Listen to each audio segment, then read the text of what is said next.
Hello, beautiful people. Hmm. Hello. Hello. Oh, you're not talking about us? Oh, I'm talking about everybody. Hello. But greetings, everybody. Welcome to a Wednesday night's Curse of Strahd.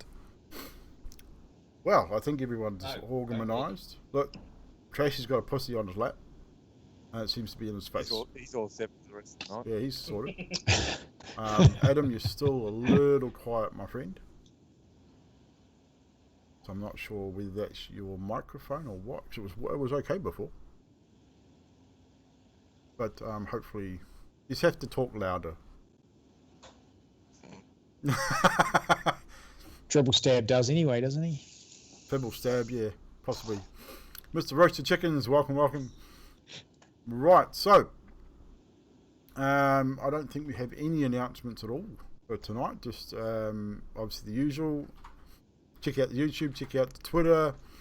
All audio from background audio for tonight has been supplied by Soundscape. When I remember who they are.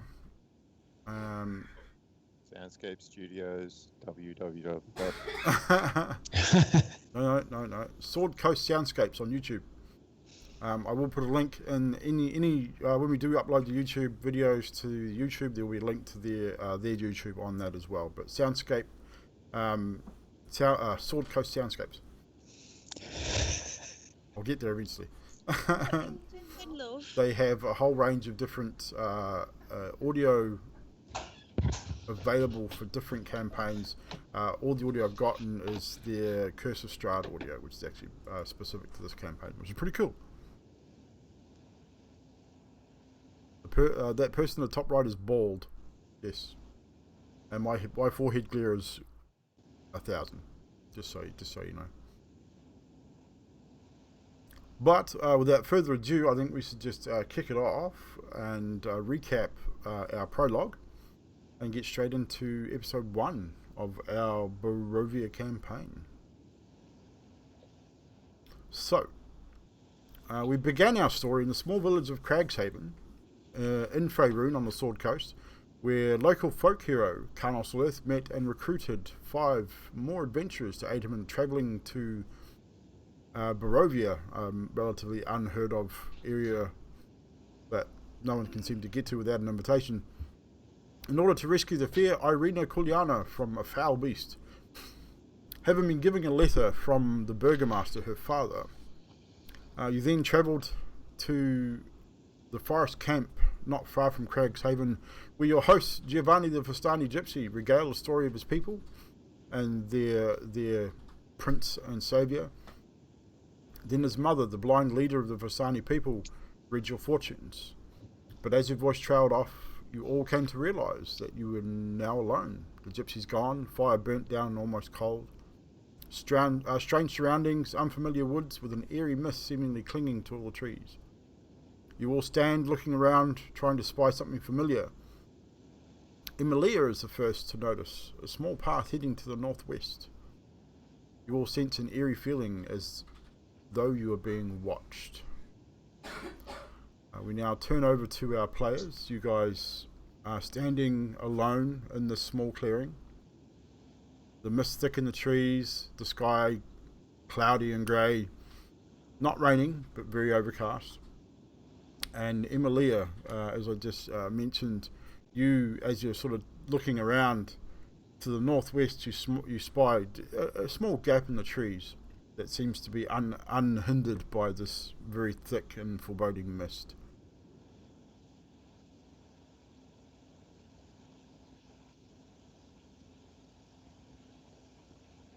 Does anyone know where we are? I'm going to pull out my compass and look at it, tap on it, and we go, I got an 80. Spinning. Look good. Spinning. Tap. Okay. You Rocket. are. Oh, back and back. So I take it the compass doesn't actually work? Well, it did before we came here. Broke it. You'll find that it still points north after a time. There's nothing unusual about the area to stop it from pointing north. So it's still, the compass still reads true.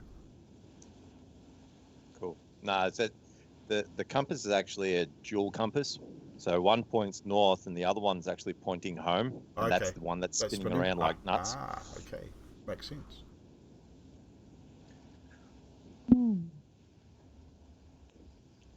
Wasn't it nighttime Well? just a minute ago? What was that, Emilia? Wasn't it nighttime just a minute ago? What happened? When did it become daytime? Where are we? Are we still drunk? I don't know about anyone else, but I think I might be. And Carnos looks at the two. He's got like sort of two silver flasks that are poked in the side of his pocket, and he pulls them out. He's like, "No, they're still full, so I'm good." And you all check. You'll sort of think about it, and all of you probably only had one or two drinks before Madame Eva sat down to read the cards. And the last thing you all remember is just her words trailing off before sort of blinking and realizing that everything had changed. I only had water, so what did she put in my drink? This is... Hmm. Well, I don't know, but I don't think we're at home anymore. So are we on a road with a pathway at all? Or are we just like in the middle? You are in a small clearing that is probably 60, 80 feet across, not perfectly round, but kind of an oval shape. As you all look around, I said Emilia was the first to notice it, but if you all sort of look around, you do all eventually notice a small gap in the trees, which looks like a small muddied sort of foot trail. You can hear ravens in the trees. There's no wind to speak of, really. It's just very overcast and very dreary looking. The mist is very, very thick. You can only see one or two trees into the forest before it disappears in a thick fog. Skathis turns and starts walking down the path. Skathis, I'll come with you. And Carnos pulls out his axe and his shield at this time, takes his shield off his pack. Okay. So Skathis turns to and walks towards the path. Carnos follows. Are the rest of you following suit? Emilia stands and picks up her staff and is still looking around. Does my shield still have the sun at the top? Is it still day? Yes, it does. No. All right. Your shield reads true. I guess I will follow. People Stib, are you coming? Mirabelle? Okay. I'm going to pick up my wand and I'm going to carry on and just follow you. So, Emilia, you stand, grab your staff, still looking around. The rest of the group starts heading towards the path.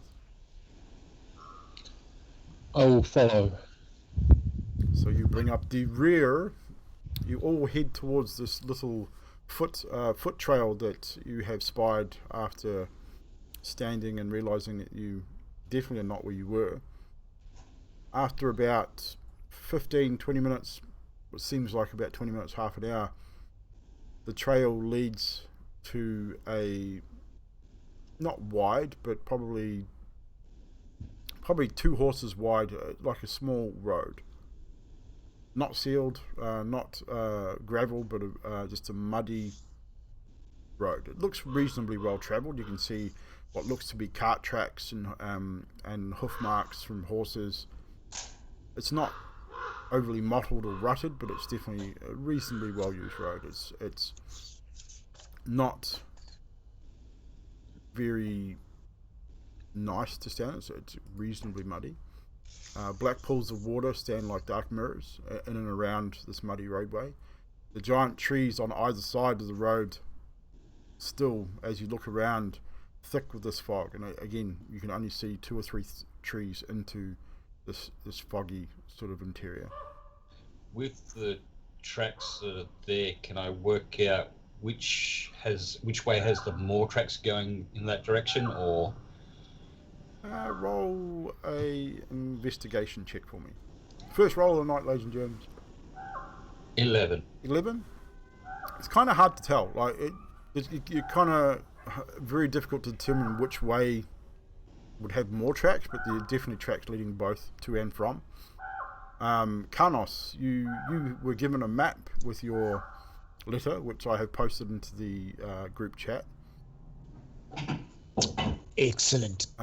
So you, on that map, I'll bring it up for you as a reference here.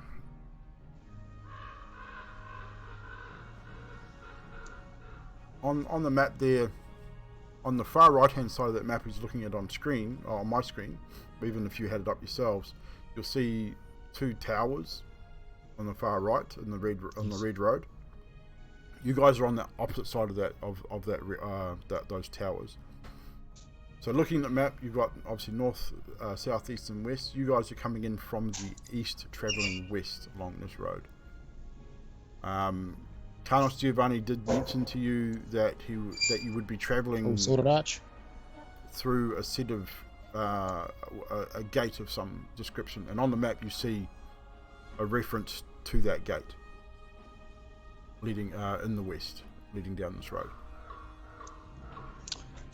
So Carnos puts the map out in front, or holds it out in front, sort of taps on Scatus's arm and says, I think this is where we are here somewhat. Anyone know maps so well? It's not my strong suit. Give me look. Here, Mr. Stib. Hold it up in front of me. Pull out the compass.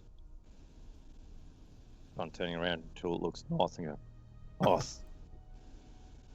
I think. Maybe. Well, that's north. Maybe. Okay. Throw it back in the bag. So you're really not much better off than you were before with Fibblestib's interpretation of the map, but it's looking at the map, looking at the road looks like it generally, I mean, looking back behind you down the road, again that fog seems to close in maybe 50 or so meters behind you, and yet the road seems more clear leading ahead. Can hit, just peering over Fibblestib holding the map and the compass. Can Carnos, oh damn it, there it is. Can Carnos sort of make out roughly? Can Carnos make out roughly where they are? Looking at the map, you looking at the reference to the gate and knowing what Giovanni said to you about travelling to the gate or through the gate, you're probably looking at the distance on the map. You can't see the gate looking up the road, so you know it's a fair distance away. But your impression is that you have to follow this road to get to the gate.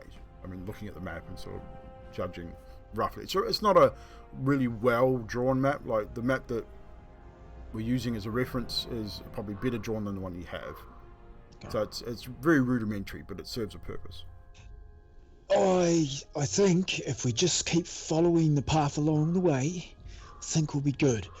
I do suggest, I've been on a few escapades before.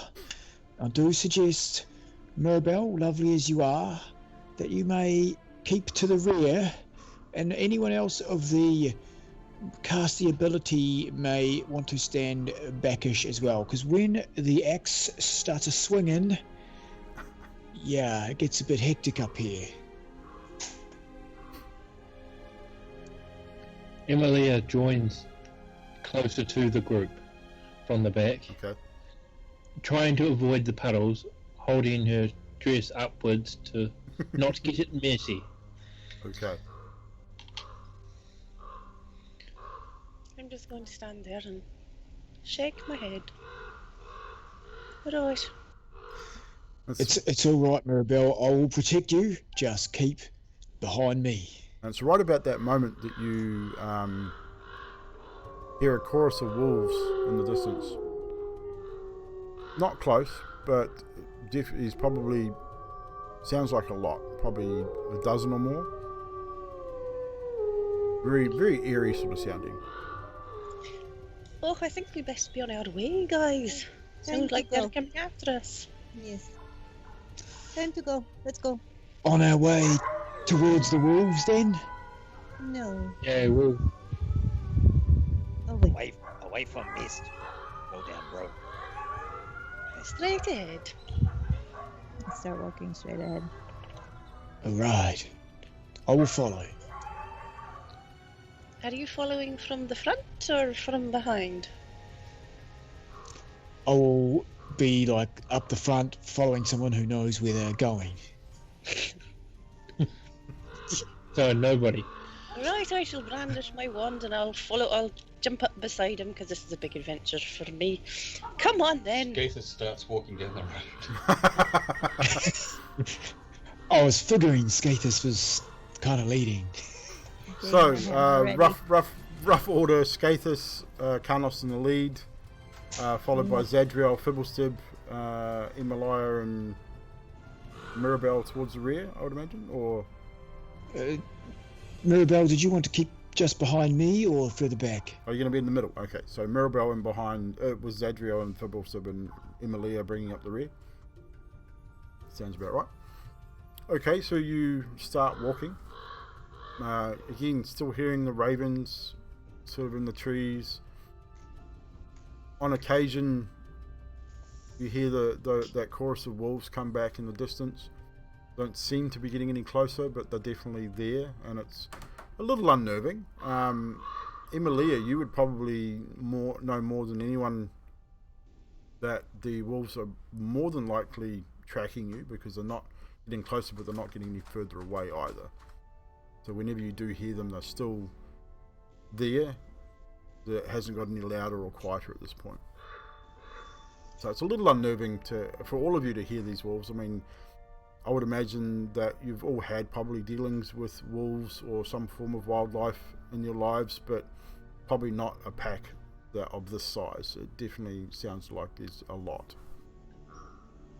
After a couple of hours of walking, the road starts to turn, a very slight turn to the left, but you keep going. The road hasn't changed much, but the one thing you do notice is you've not seen any other travellers on this road. No horses, no carriages or carts, no other foot traffic at this point.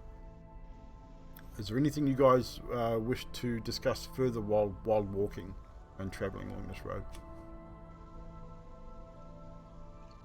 For a road that looks very well used, there isn't a lot of people around. And I'm still hearing wolves. Sorry, I'm just Okay. pointing out the obvious. Are you familiar with animals, Emilia? If you could see under my hood, you would see that I have the face of a wolf. Oh. I'm just gonna clarify, just because you probably couldn't see it earlier. My character is wearing long black robes, and sweet as. It looks like a mask under my hood. Just saying. But long blackish velvet robes, no skin showing at all.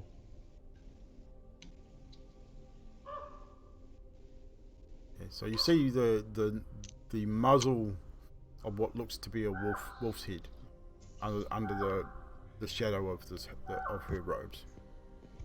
So the teeth, the snout. If you sort of you would have to stoop down to sort of see her eyes, but you do see what looks like a wolf's snout on the front. It's kind of weird, but each to their own. I'm just going to stand there and stare. Well, you'd probably be able to see right up underneath the hood from where you are, and you would see the teeth, and you still wouldn't be able to see her face, but you'd still see the teeth and the muzzle, and you'd probably be able to see her eyes from there. I'm just going to clutch my wand a little bit tighter as I look. It's a little bit disconcerting to you. You've never really seen anything like that before, so again, a little bit odd, but I'm It happy was- you're with us, not out there against us. I'm happy to be with you too. Right, so you are still continuing along this road. Like I said, it's now been two hours or so of walking. No sign of this so-called gate yet. The mist is still very thick in the trees. If anyone happens to glance backwards, however, during this walk, which I'd imagine you probably would, you would notice that the mist remains not more than 30 or 40 meters behind you. As you're moving forward, it seems to be moving with you. I would say Emilia's got the highest passive, and being at the rear, you would probably notice that first. Whether you pass it on to the group is up to you, but I'd say if anyone turned and looked during their walk, and most people do, they sort of look around a new area. Carnos, I'd assume you probably would, being who you are. Yeah, Carnos would definitely. Yeah, so trying to gauge where you are in your surroundings, and you would probably notice also that this mist seems to be not hindering your progress, but it definitely seems to be following you somewhat. It never seems more than sort of 30, 40 meters behind you, but the way in front of you seems to be clear. Apart from the trees, like I said, it's still very, very thick in the trees either side of you. Carnos, as he's walking, looks around and says, I don't want to alarm anyone, but I think that mist is on our tail. It's following us, and I think we should keep an eye on it. And then he grabs one flask from one side, takes a quick sip, and other flask from the other side and takes a quick sip. Just little sips, and puts it back. Who's watching the rear?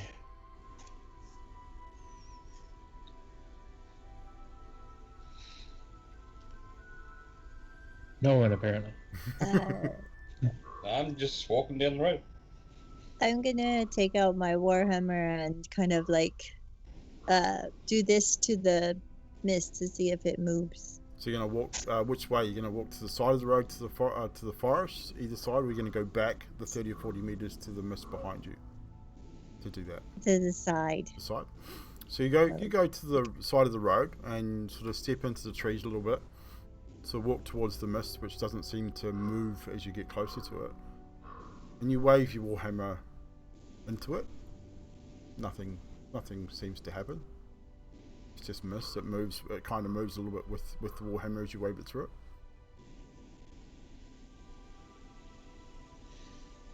it. I'd stay on the path if I was you. There's wolves around.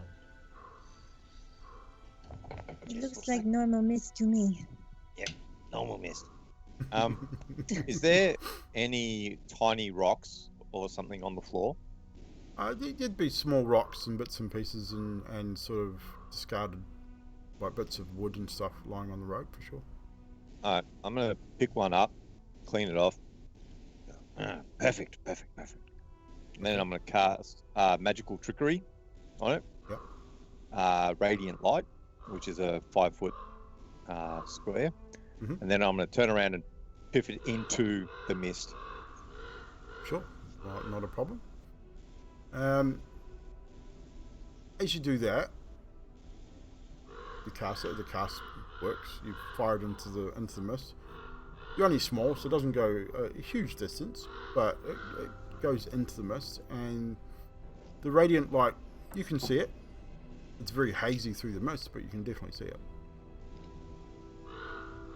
See? Normal mist. Nothing special. Keep on moving. Move. I'm gonna keep on moving. Carnos keeps on moving also, making sure he's keeping an eye on Mirabelle as he goes. Are you right there, Mirabelle? I look up at Carnos and I'm like, am I alright? I think I'm fine. I'm just gonna skip along nicely. Again, you hear that chorus of wolves. This time they do seem a little closer. Not too much, but they definitely sound closer than they did before. And with that, I grab onto his shirts and kind of walk really close. It's all right, lass. I've got you covered. Stick with me, you will go far. Are you going to throw me? There was this one time I was at this, and he says this as they're walking along. There's this one time I was out. It was a bar contest. I think we were drinking, and there was these dwarves, right? And they said, "How far can you toss us?" And we were like, "Oh, this is a challenge." And this is me. There's a Goliath. I think there was a half orc and half ogre, and we were tossing these dwarves. Oh, you're a dwarf, aren't you? Right? Do I look like a dwarf? I'm not real good with that, so yes. No, I'm not a dwarf. I'm a halfling. Oh, you're the good kind of dwarf. I see, yeah. And with that, I kick him in the shins again and move away. It's okay. I was just having you on. It's not a problem. But seriously, with these wolves getting close, stick by me. I'll chop them down as soon as you can say hello to them. Not that you should say hello to them. And you guys are discussing this while you're walking, I assume? Yeah. So, Emily is going to walk over to Fibblespib. Yep. And gently in his ear whisper, "You're a tinkerer, correct?" Yes, I tinker. This is going to sound a bit ironic coming from a person with a wolf for a face, but you wouldn't be able to tinker a muzzle, would you? Because I'm getting the feeling that somebody likes to talk a lot. Muzzle.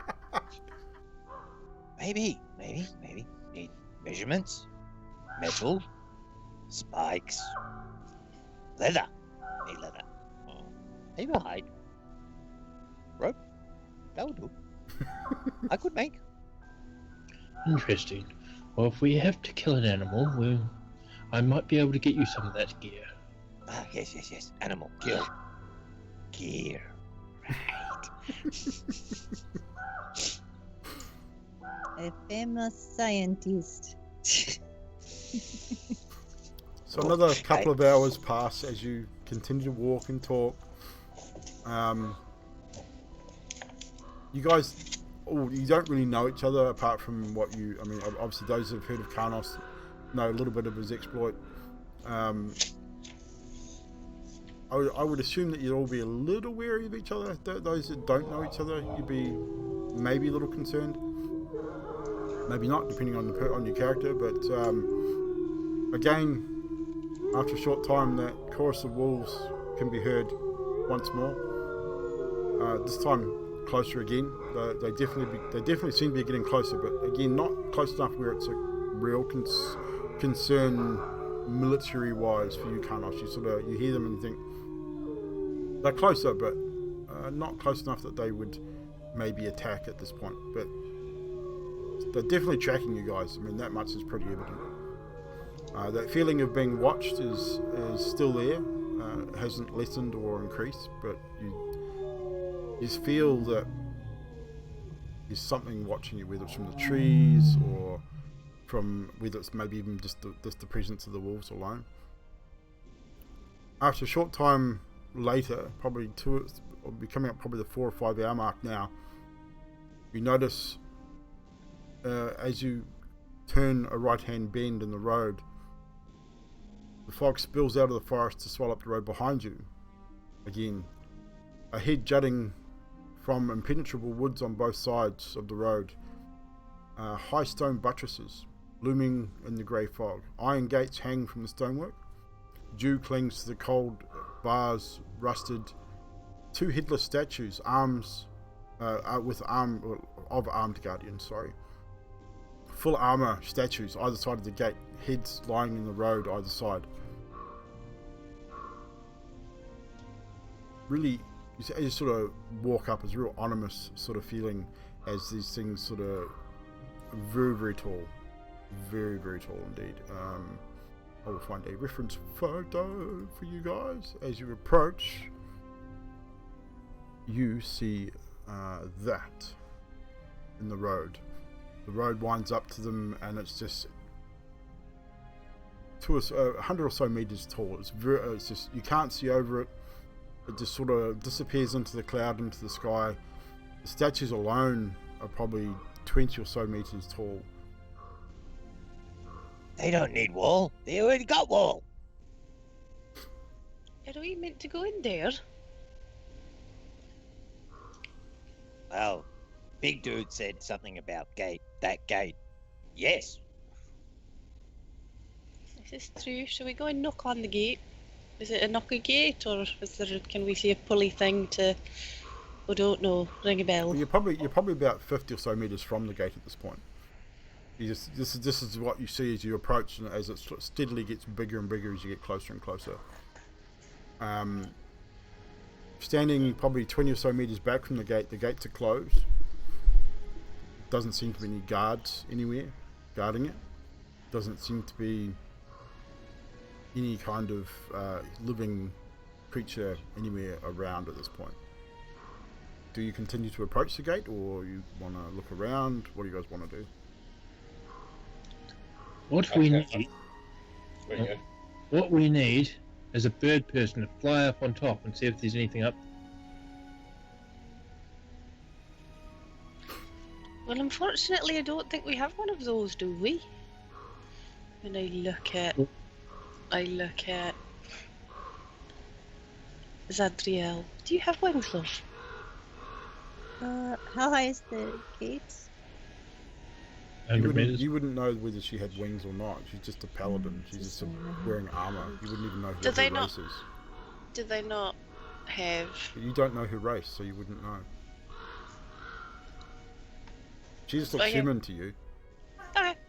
Mirabelle doesn't know anything, remember? I retract that sentence. Rewind. Yeah. Mirabelle's not seen any other race apart from halflings. I mean, in the time you've been out of the village, you've probably met a few different races, but you wouldn't know anything about them, per se.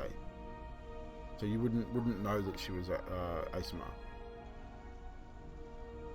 I thought they went around with their wings out all the time. That's all. Oh, the Asimar? Asimar. No, hell no. They've just got angel blood, they're not angels. So, Carnos, you were saying before that about tossing small people. Could you toss somebody up?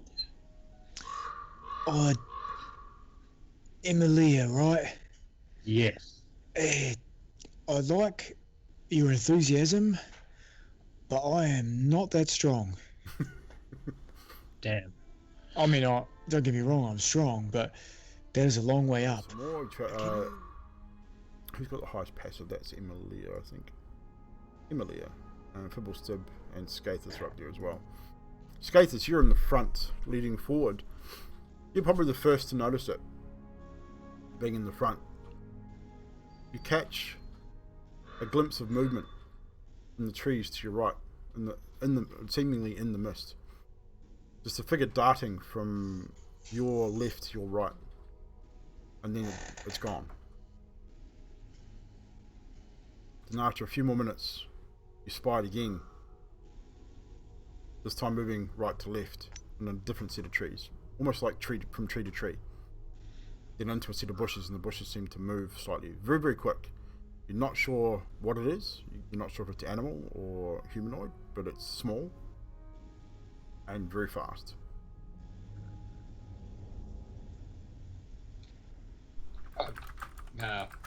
Spathis puts his hand up as a halt symbol and points in the direction of the trees.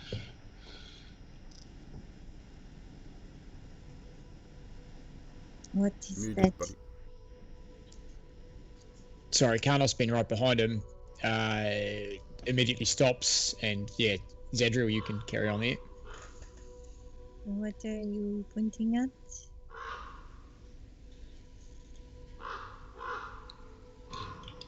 Shadows.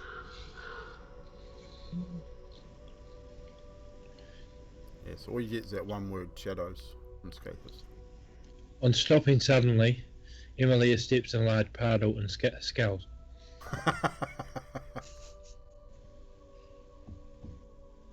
I'm going to look and go, hello? Hello there? Anyone? Nothing. And with that, as you call out, suddenly from the bushes emerges a small humanoid creature. Small cloaked figure. Dirty. The cloak is tattered and torn. And Cameron, would you please describe what our characters see? Right. So you see a seemingly malnourished, grey goblin with yellow eyes, pointed ears, tattered hood, quite distraught, running, stressed through the woods. Hearing what he's just heard, he calls out and he says, "All right, help me. There's wolves. There's wolves everywhere. Please, don't hurt me." For you. And with that, you hear another chorus of wolves in the background. This time, very, very close. Carnos lifts his axe up and holds his shield forward, looks back at Mirabelle and says, Okay. Just hold up, everyone. There is some beastie on the road. No, not a beast. No. He's not big. Who are you? I'm Adok. Who are you? You guys real? Yes. Well, hello. I'm real. I'm Fibblestick. Shit. Or Haddock. What are you doing here, Haddock? What? I don't look. I'm trapped and I've lost my party and I've lost people. Look, we need to hide quickly. You don't understand. This is a dangerous place. You're all in danger. Do you know of somewhere to hide? Well, where are we? You I do don't not know? Gate. The gate. We're at the gate. It's the gate. Yeah. Did you get out? You from here? Oh, we just got here. Just got here. Right. Well, just I'll follow you guys. Just whatever you do, keep me alive. All right? Please, you have to. You have to help me. I'm gonna reach in my pack and rummage around a little bit, and then I'm gonna hand Haddock a ration pack. Yep. Say, eat. You need food. Yeah. Strength. With that, hesitantly take it, and then rapidly start consuming it with fierceness. So he literally just snatches it from your hand. No thank you, no nothing, just snatches it and quickly and very messily and kind of aggressively eats this ration pack. Sharp little goblin teeth. You can see his pointed ears. He's got grey skin. But yeah, very, very dirty, very distraught. His eyes sort of darting from each of you as he's eating. You can tell he's worried that you guys may hurt him. But he's also very worried about the wolves that you guys just heard that seem very, very close also. Oh, excuse me. You're not supposed to eat dripping, love. As I'm coughing. What? Yeah, water. I need some water. Has anyone got some water, please? I'll hand him my water skin. I start snatch it and I start glugging the water just rapidly.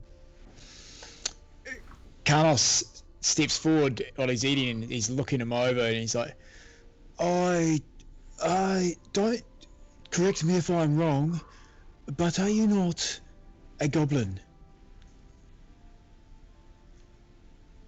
I step back a little bit, still clutching onto the water skin very tightly. Yes. See, I had, back in Thandalin, I had a dealing with goblins and they were a pack of mongrels and we slaughtered every single one of them. I kick him in the shins. I'm like, shush, he doesn't need to hear this right now. Can't you see he's scared? Yeah, well, you've never heard of you've heard of goblins, but you've never seen one, Mirabelle. And to you, everyone is friendly. I mean, everyone that you've dealt with so far is friendly. You've never had any problems with anything.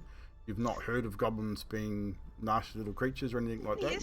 He's about the same size as I am as well, so come on, he can't be that bad. I don't want to make anyone distraught.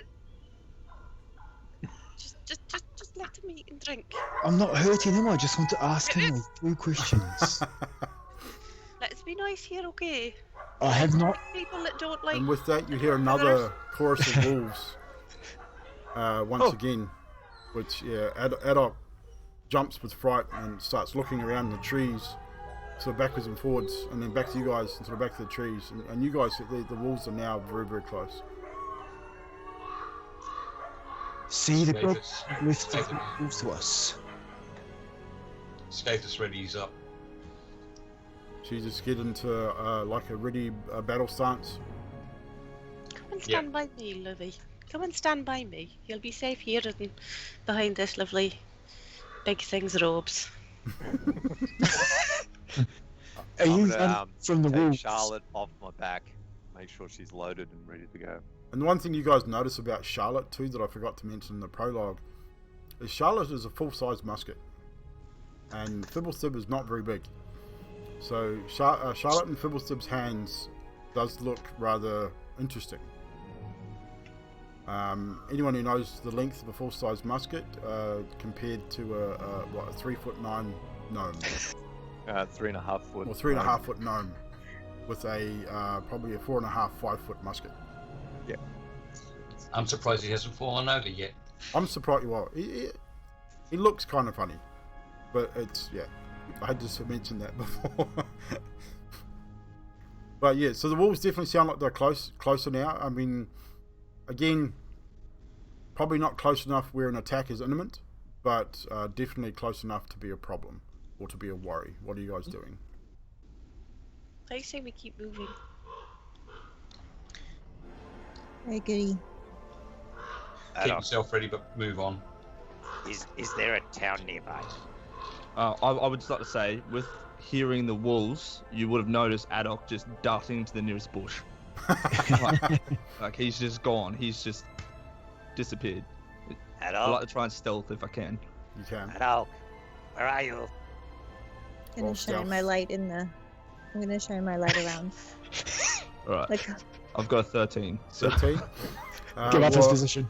Emilia, you know where Adok is. You saw her dart into saw him dart into the nearest bush, and you can see the bush leaves doing sort of that shaking, and you can hear the bush physically shaking as Adok is terrified, hiding in this bush, trying to remain hidden. Everyone else roll an active perception. Emilia's passive sight high enough that she would have seen where you went. Everyone else roll a perception check to see if you notice where he disappeared to. Mirabelle, yours? I rolled a 4. I know Nope. nothing. You sort of looked, you sort of turned around and looked, and he was gone. He was there and then he's gone. Fiddleston, 14. you would have noticed where he went as well. Zadriel, 11. you would not have seen where he went. You may have been concentrating on sort of looking in the trees in the opposite direction or behind, looking for potential wolves. Skathis, yours. Walks up to the bush that Adok's in, gets his staff, and taps him out. So you get Natural pushed. 20, You get 22. natural 20. Oh wow. Yeah, Skathis just walks up and literally pushes you out of the bush with the butt of his staff as you sort of roll to half by tumble out of this bush. So Just to as do you that- hear another chorus of wolves coming from the gate side of the road. So from I'm behind gonna- your position. I'm gonna cover my hands over my head and I'm just gonna crouch to the ground. Please don't. No, not again. Not again. Please. No, no, no. I go over and I stand next to him and stand over him and I look at Skathis and I'm like, you don't hit people here. He didn't hit him, he just pushed him out. I don't care, he pushed him. I don't like people that push people around.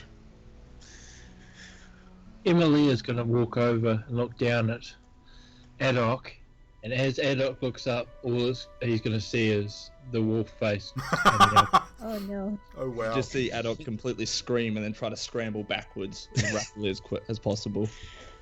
Imagine, He's actually he's grabbed on. out. Fine, she know about you. She, Yeah.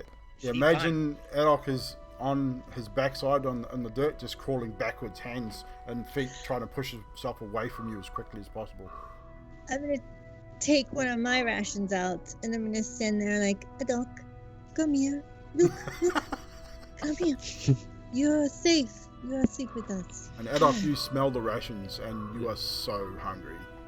I'm gonna go for it. look at the rations, and I'm gonna look at the wolf, and as I'm like one finger out, and I'm gonna go, but it's wolf, it's a wolf, it's food. And I'm gonna start walking towards it. Carnos puts his hands up. He says he's got his shield and battle axe still in his hands. He's like, I don't want to alarm anyone, but if this little beastie here is afraid of the wolves, we should probably maybe get to a point where we're ready to defend, because I know goblins, and goblins are usually dirty little buggers who are willing to wail on anything for a feed. So I am at the ready. What are you guys Emily- doing? What are you guys doing? You moving? You staying? Let's Come, keep moving. Come, let's go find people. We're going to move. Moving forward, cautious. So, Skathis, you'd be still in the lead, followed by Carnos. I would imagine Adok is towards the rear of the party, away from Carnos at this point. Yeah. And Carlos just keeps starting back, looking at him, keeping good. I rolled a natural 20 on that stealth, by the way. I wasted one as well. But I'm watching him like a hawk, looking back, watching him, looking around, watching that area. Okay. So you continue to move, and the next time you hear the wolves, they seem to be further away than what they were before. You move maybe another 45 minutes or so, and you come to the break in the woods. Now, and sort of opens out into a bit of grassland. Sort of open fields, but the grass here isn't green and luscious like it would be in Faerun. It's very dingy and dark grey, brown in patches. Maybe it's because of the dark grey skies or just the eeriness of this place. But the one thing that does stand out in the distance as you look to your south, as you're walking this road, is you see a river which is very blue-ish. Like it looks like a very clean river that stands out against this dingy background. Quite unnerving, quite unusual for it to have something so beautiful that stands out and against this very eerie and dark and sort of foreboding landscape. Have this sort of beautiful looking river. The river itself is about 50 feet wide in places. You can see a bridge off in the distance, which it's probably a few kilometers away, but you can see what looks to be like a stone bridge off in the distance spanning this river. Can we get down to the water?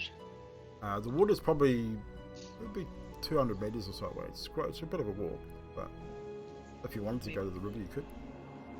Just to maybe refill that water skin? I will accompany you down to the water bell to keep you safe. Do you all go, or just you and Mirabelle? Is anyone else coming, or is it just us? I'm gonna stand by Adok. I'm just going to ask Adok nicely for that water skin so I can go and fill it up again. As you go to do it, you see me try and keep onto it, and then slowly give it back to you. It's alright, I'll give it back to you. Just probably want to put a bit more water in it, okay? And I wander over and look at Carnos and I'm like, come on then, let's go. I'm going to go with Mirabelle and Carnos. So the three of you leave the rest of the group at the road, and you head towards the river. It takes you a little while to get there. Like I say, it's a couple hundred meters away, so it takes you probably 15, 20, maybe 25 minutes to sort of. You're not going quickly. You walk down to the river's edge. Who's going to fill the water skin? Mirabelle. I will. So you look over and you know you've got a nice river that runs through your village and through your valley, and the water looks just as clean and just as drinkable as what you have seen and noticed from there. So you bend down, you put a hand in it, scoop some water up, you sniff it, smells fine, give it a taste. Tastes beautiful. It's cold, it's fresh. Carnos is at the ready, and he sort of looks over to as Mirabelle's drinking or filling the water, and he looks over to Emilia and he says, "I think you should watch that goblin. Belle, you might not know goblins, but they are dangerous, dastardly, stab in the back little bastards. He just looks like a scared wee thing to me. When he is chewing on your ankle, you let me know. I will chop his head off." What size is Zadok? How tall is Zadok, Cameron? It's if I go into description, I don't think it'd be much taller. He than... is 3.5 feet tall. You're the same height as. He's not much taller than me. Yeah, I mean, He's much shorter than me. same I'm height sorry. as Fibblestib. So Fibblestib and Adok are the exact same height. And I'm only a foot taller, so he'll be fine. I'm worried about you tall people picking on us littlins. It's not about picking on people. I have just seen his kind do some really bad things. I don't want anyone to get hurt. I'll be nice for now, but I'm just warning you. Okay. So after some discussion, you fill your water skin. The rest of you guys, want to fill your water skins as well, or just Mirabelle? I'll fill mine as well. Okay. And as I'm doing it, I'll say, the little guy seemed very offended by my affection, as I went over to comfort him. I don't know why.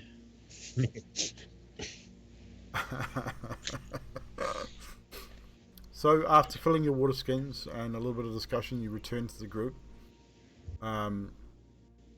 Nothing has happened with the group while they're away. If there was anything you guys want to discuss while the rest of them were at the river.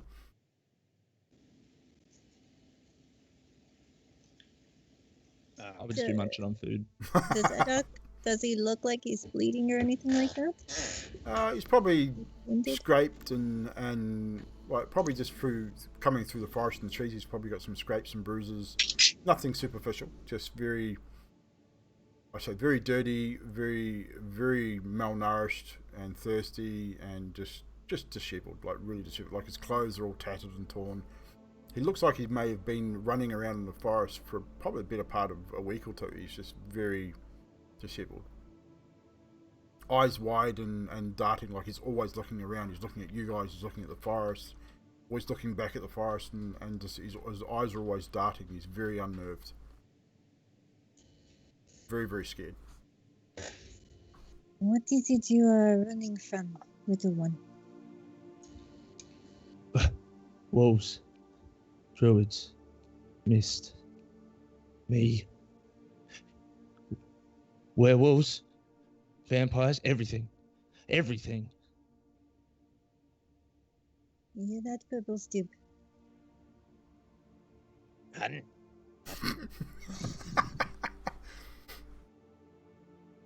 You need to. Do you have clothes in your bag of all your things? I put my pack down and I start rummaging through, pulling out pack after pack of like different tools. Nope. No clothes. No clothes. I do have this. But he can't wear that. Ooh, rope. He could use the rope. Never mind. Yeah, so Fibblestib literally just paws through everything in his pack. He's putting stuff out, rope, and you got tools, and it's like a clockwork compass. There's all sorts of tinkering items, some of which you would recognize, Adok. I mean, you notice the tools and different sets of tools and newer tools than your own. Your tools have become quite used, and since you've been here, you've used them a fair bit, and they've had a bit of wear and tear. His look almost new, and it's not usual that you would see other people with tools like yours.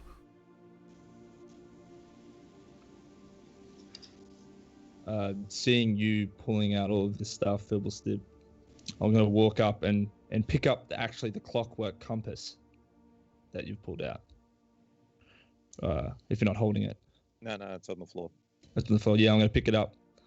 I'm going to look at it. I'm going to look at you. What is this? Compass broken. Not working right.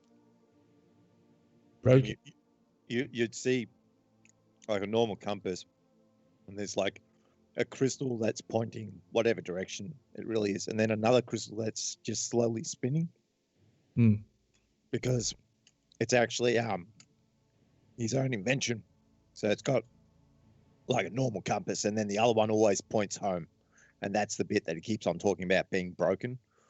So the one crystal is definitely pointing north, and you would understand directions somewhat. So you hold it up, and you roughly know the directions of this place, and it's pointing north. But the other one's just spinning, not fast, but goes one way, stops, spins back the other way a little bit, goes back around. It just spins in sort of an erratic pattern. Sure. As it's continuously spinning, I'm gonna look over it, and I'm gonna do a little incantation in Goblin chant, and you're gonna watch a little bit of glow come from my hands, and then dissipate. And I'm just gonna say, "It's not broken. It's not broken," and I give it back to you. And the thing is still working. Yes. Still broken. No, not working. No. It's not. It's not broken. Fixed. Not working. No, Not fixed. saying where home is. Should be saying where home is. It's not saying where home is. It's broken. I Yes. fix later. Throw it back in my bag.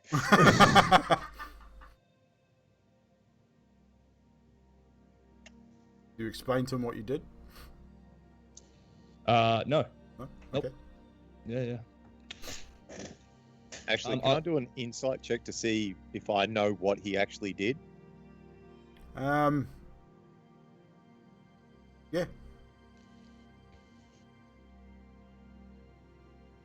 21. 21? Yep.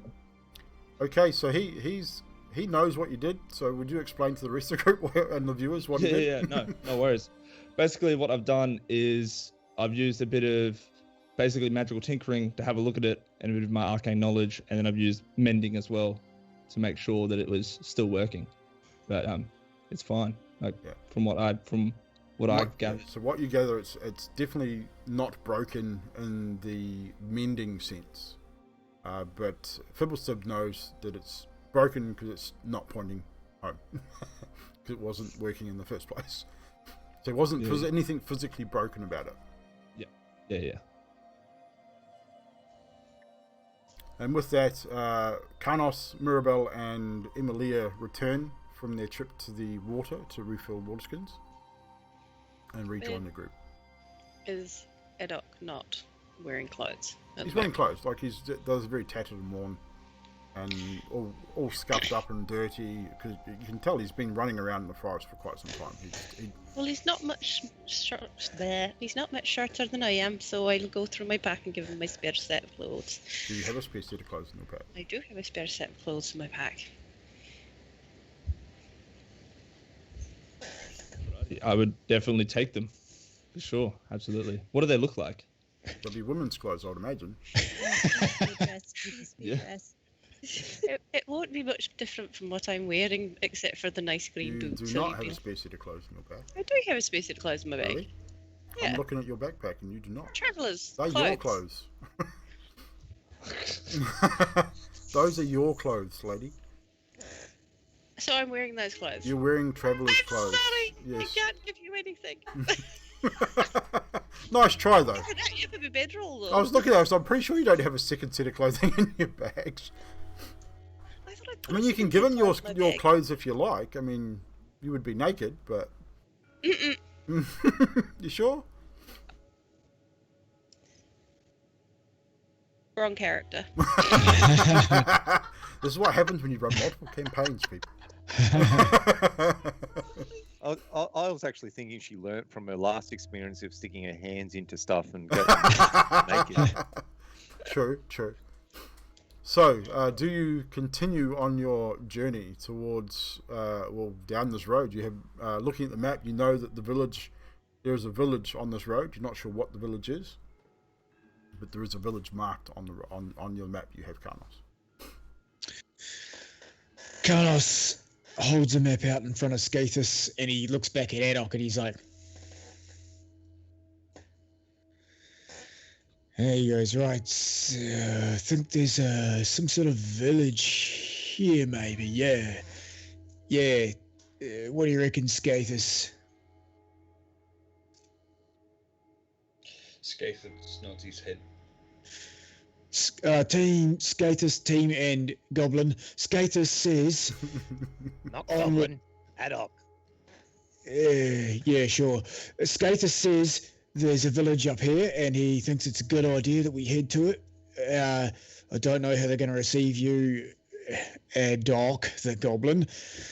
Have you been to the village around here before, Doc, the Goblin? I don't know. Maybe. Did you eat people whilst in this said village?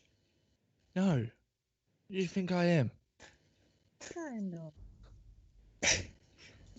At this stage, Carnos, you'd probably notice the Zadriel, Mirabelle, and probably by this point, Fibblestib giving you a very distasteful look as you speak to Adok in this fashion.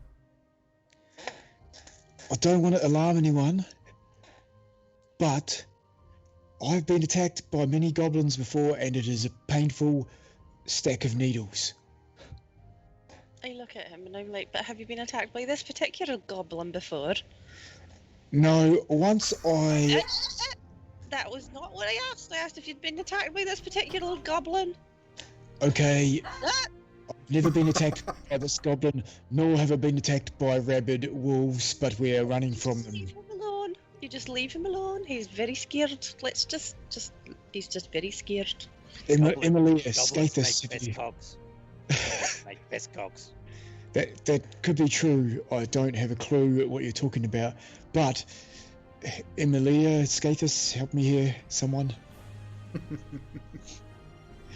We are not going to judge anybody just because of the colour of their eyes. Skathis starts Or the barking pointiness in of the their direction of ears. the village. Right, Duck. You are a pretty motley crew, I must say. Carnos, follow Skathis. You're upset about Odok. But Emilia is okay with you?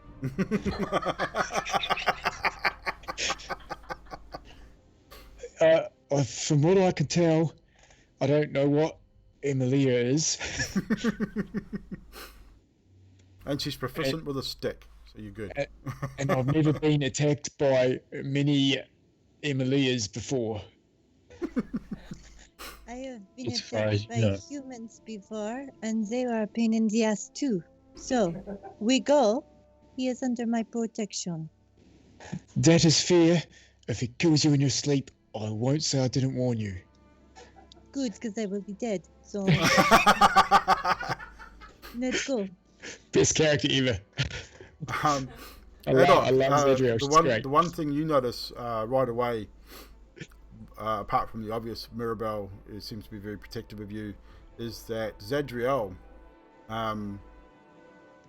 kind of reminds you of someone you knew, one of your previous party members. Shield, armor, that same sort of presence, but slightly different. And a lot more good, shall we say. Yeah. Right. But very similar sort of commanding presence of one of your former party members. Okay. I'm going to walk up to her, and I'm just going to quietly say, "You have black wings as well." And I whisper, "No, but I have white ones." Shh. Have you checked? For what? The black or the white? Yeah, like, have you looked at them lately?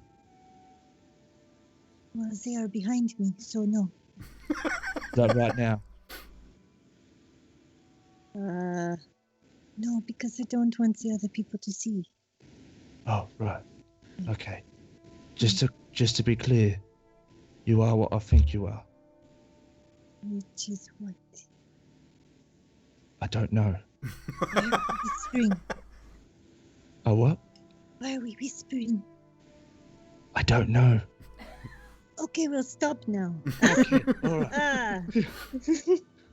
And with that, Skathis turns and starts marching up the road in the lead, followed by the rest of you, in sort of roughly what sort of order? I guess Carlos second. So Carnos straight after Skathis. Who's going to be Hanging packed in the back middle? with Adok and So Adok, Zadriel, and Yeah. Fiddle at the back. Yeah, I'll pop it where. Okay. Emilia, where do you want to be in that group? Right at the back or in the middle? Sort of middle, but off to the side. Okay. Sort of. So you're not in single file. You can. I mean, the road's wide enough that you can sort of walk in a group. Just wanted a sort of rough formation. So Carnos will be next to Skathos, then Yeah. side by side sort of thing. okay, cool. So you start walking. From time to time, Adok, you spy something familiar, and other things just seem clouded and hazed. You're not sure. It's kind of weird. You know you've been here for a while, but you should know certain things, but some things are quite hazy and just not coming to the forefront of your mind. You then, off in the distance, as you start moving forward, Skathis and Carnos see it first. The rest of you shortly after. You start seeing the outline of this village in that sort of hazy, foggy distance. The closer you get, tall shapes loom out of the dense fog. The muddy ground underfoot eventually gives way to cobblestones, wet from sort of dew and the mist, because the mist is sort of hanging in the air, so it makes everything quite damp. So you guys have become reasonably damp yourselves now with the thick mist that hangs around. The tall shapes become recognisable as village dwellings. The windows in each house stare out from black pools, seemingly lifeless buildings. No sounds at all, cut through the silence. Apart from, it seems to be a crying or a sobbing in the distance. You can't really make out where from at this point, but it's kind of odd. Just a light sobbing as you approach. I can hear crying. Skathis, do you hear that? Skates nods. Just as you approach the village, it starts to rain lightly as well. Skates goes towards the crying. You start heading towards the cry. Yes. Carnos will follow. Does everybody follow? Yes. Tentatively. Don't say that. I'm just going to hang with Adok and slowly follow. So as you approach the source of this noise, this sobbing, Skathis, you see in the distance, standing at the front of this large 3.5-story brick manor home. Again, the house looks dark, doesn't look like there's anyone home, but standing out in the street, two children, a boy and a girl. The girl is clutching seemingly the younger of the two, the younger boy, in her arms. He's sobbing. He's holding what looks to be a teddy bear of some sort, and she's comforting him. And as you get closer, it's just like, it's okay, we'll find someone to help us.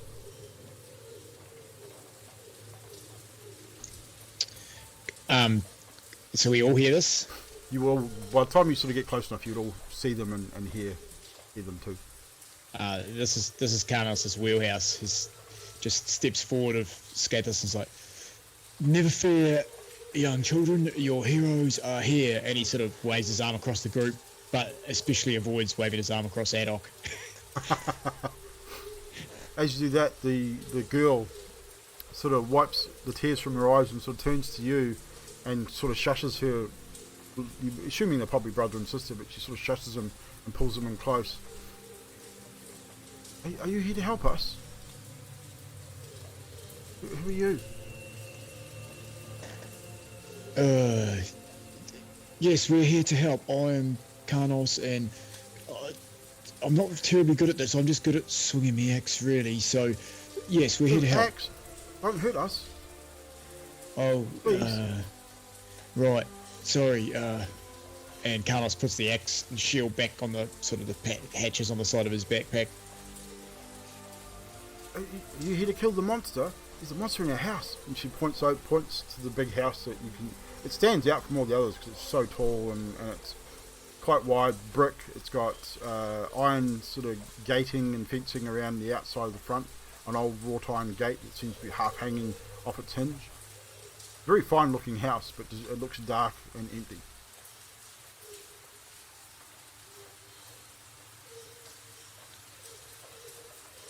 Well, team, shall we help? We are the heroes, are you all right? here to help? You're going to kill the monster? What sort of monster? I don't know. It's in the basement. I've never seen it, but we hear it growling all the time. It's scary. We never go down in the basement. Where are your parents, children? I don't know. I haven't seen my mother or my father for some time, but baby Walter's in the house though. We can't find him. No. There's a baby in the house. Oh no. I'm not sure. Again, we've heard him crying, but we don't know where he is, and the monster's scary. We're not going back in there. You can't make us. I turn around and I look at them and I'm like, there's a baby in the house. Maybe we best go and have a look. What's a baby? Just be careful. I'm going to regret this, but Skathis goes up to the house and goes in. You just walk up to the house and walk in, Yes. not saying anything to anyone else. Uh-huh. Uh-oh. So you guys watch as Skathis stands upright, turns, and just beelines it for the front of the house. I'm going with what my description says. Yeah, I mean, no, come you're on. Hey, no, dude, go for it. Carlos turns to face the rest of the group, and says, "This is exactly what I was talking about back in the bar. This is your chance to be heroes." And he follows Skater straight up the doorway. Okay, is everyone else following? What are you doing? I follow. Because there's a baby in the house and nobody's told me what a baby is yet.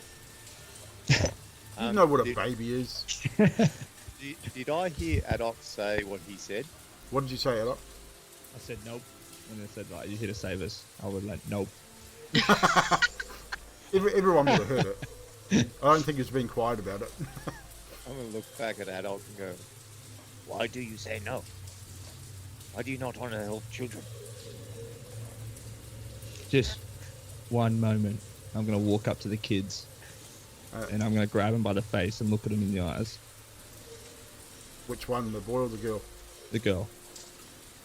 She's a lot taller than you, so you might not be able to reach her face. I'm going to try and look her directly in the eyes, yeah. She looks down at you and kind of gets a bit of a fright seeing little sharp goblin teeth and the yellow eyes. What are you? What are you? Oh, I'm Rose. What are you? Oh, my dog. Hi, Adok. Show me your teeth. She shows you her teeth and the normal teeth. No fangs. No, it's just regular teeth. She sort of gives you a half pie sort of smile, grin, showing the teeth. She goes, I can see your teeth. You're not going to bite me, are you? Maybe. Please don't. And she sort of grabs her little brother and pulls him in closer and takes half a step away from you.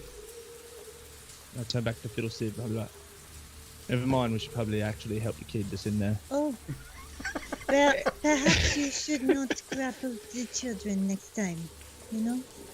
Yeah, right. And as I'm walking past the girl, I'm going to try and pat her on the head and be like, sorry, my bad.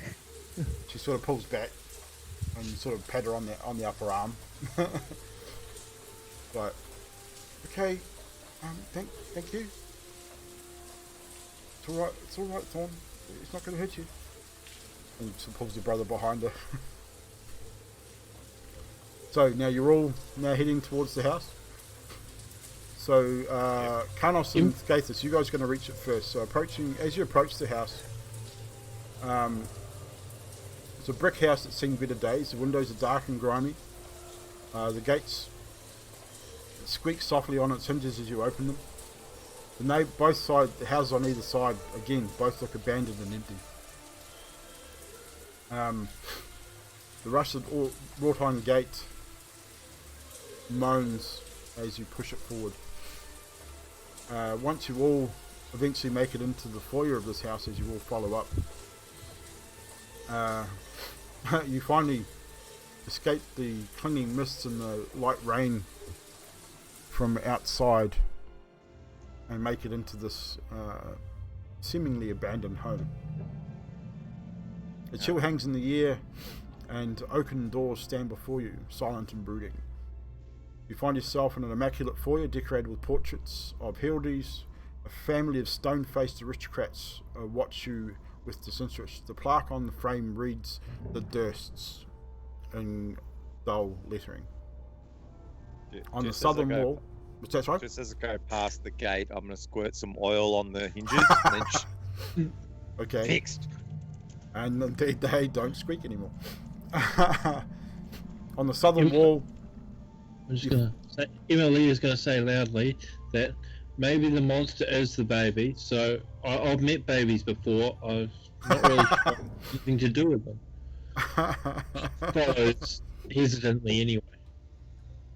no worries. Just to give you guys a bit of reference here. Oh shit, you guys are cracking me up.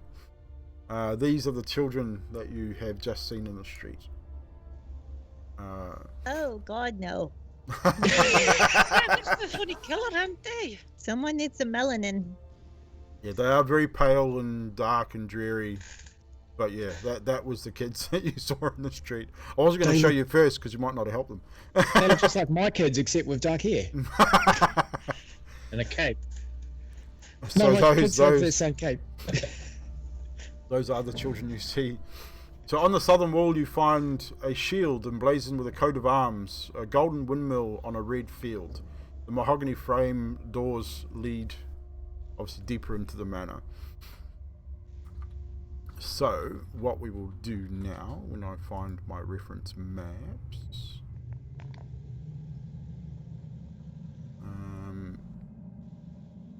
D&D picks. We're all just inside the foyer doorway sort of thing, so aren't we? you're all in the foyer at this point. Do I even have those picks left? Should I keep them? Should have. Oh. Strahd. Oh crap, I think I might have got rid of them.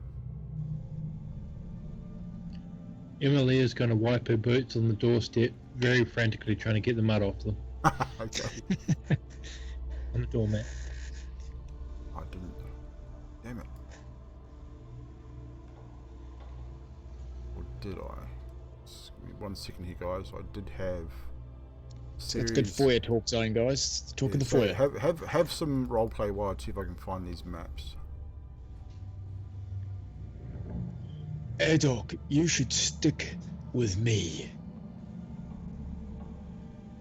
No.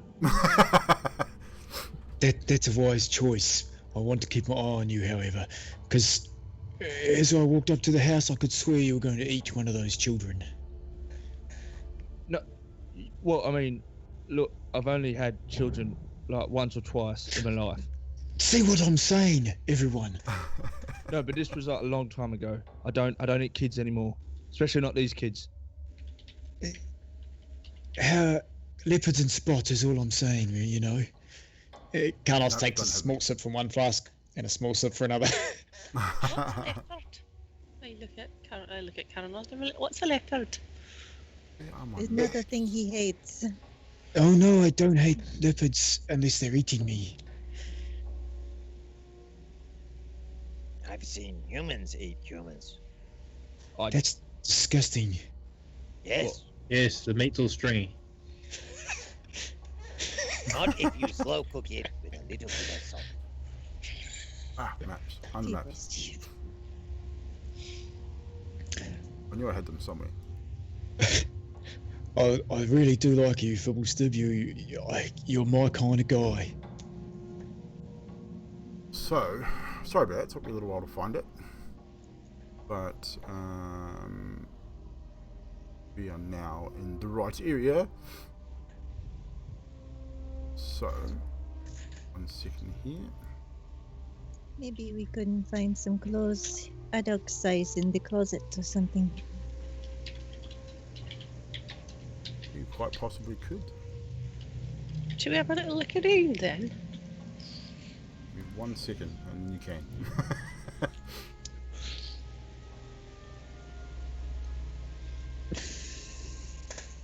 That one I need. Are you all from here? Where'd you guys No. come- Do I look like I'm from here? Yes. Alright then. Where can I get yellow eyes like that? I want them. Well, you can't have mine, but I mean, there's you could take them from something else, I guess. If you want, I could maybe make you some yellow eyes to replace your eyes. Hmm.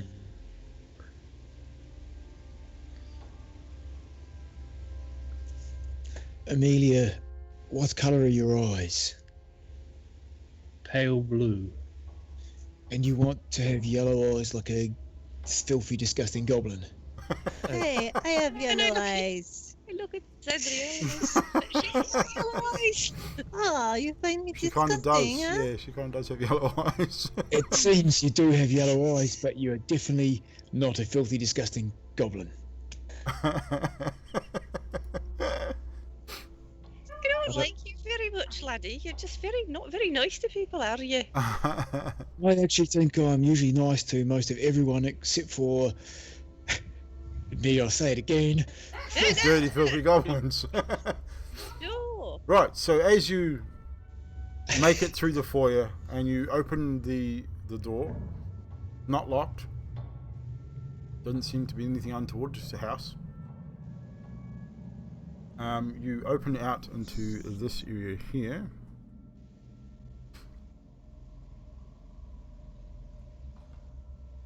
Which is the main hall. Almost breathtaking in the gloom beyond this foyer. The main hall glitters, its wood panel walls are ornately carved with idyllic scenes of frolicking nymphs and satyrs. At one end of the hall is a sweeping red marble staircase. Climbs to unknown heights. At the other is a black marble fireplace, cold and unlit. Mounted above the mantle itself is a longsword, a windmill cameo worked into its hilt. Is there any tables or anything in here? No, it's pretty much all you see. There is just the open hall. There is a doorway at the top of the area. There's a small hallway at the top. There's a doorway in the directly across from where you've come in. So you've come in at the bottom left of this picture, and at the top you see two single doors and a short hallway.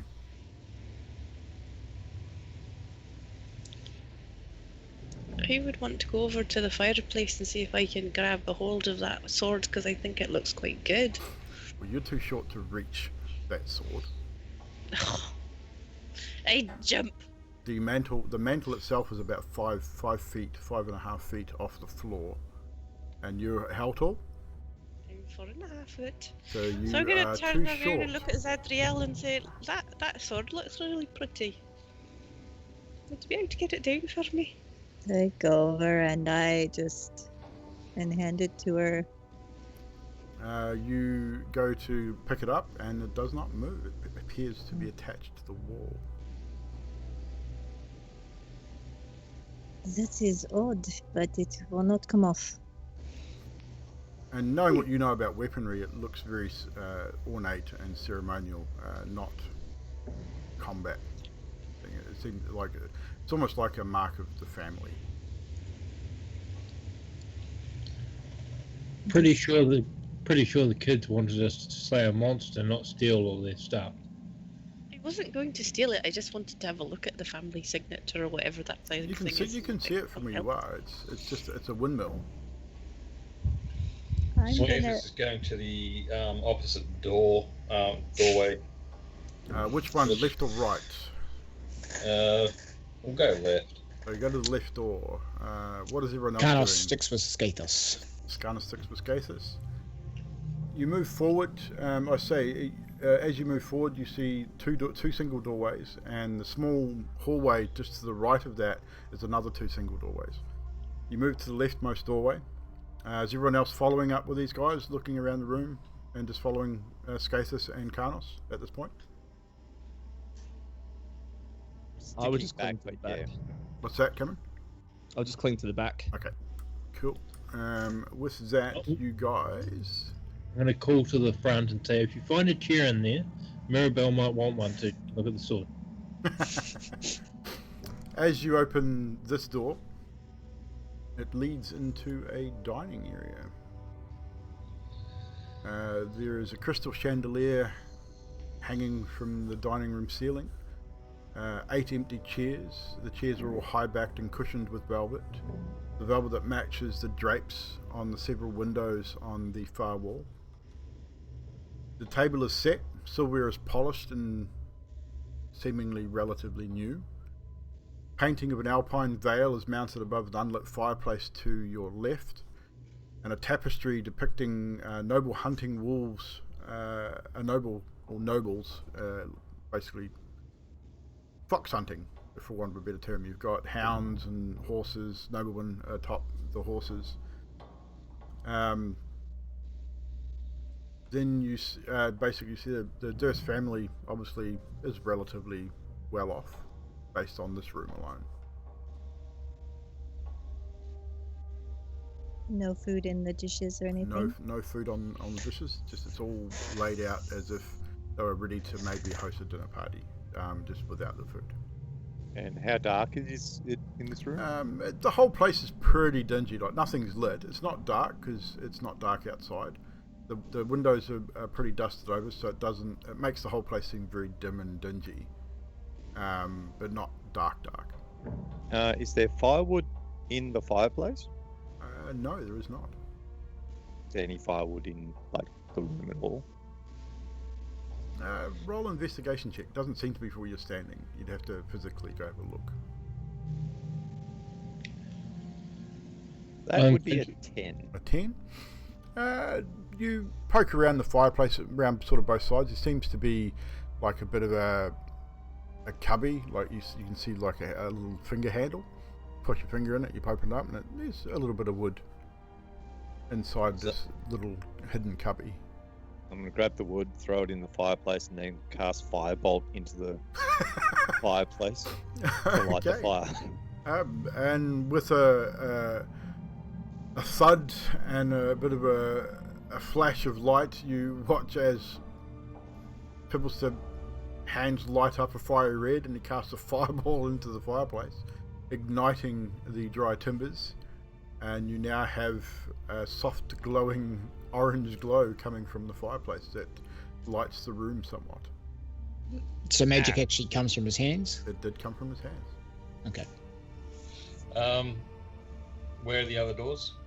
You have the door you came through, and then you move further down the right hand side of this room. There is another door that looks like it leads back out of the room. You can only assume that it may line up with the small alcove that was to the right of the main hall. Go on through it. I wanted to look at the tapestry.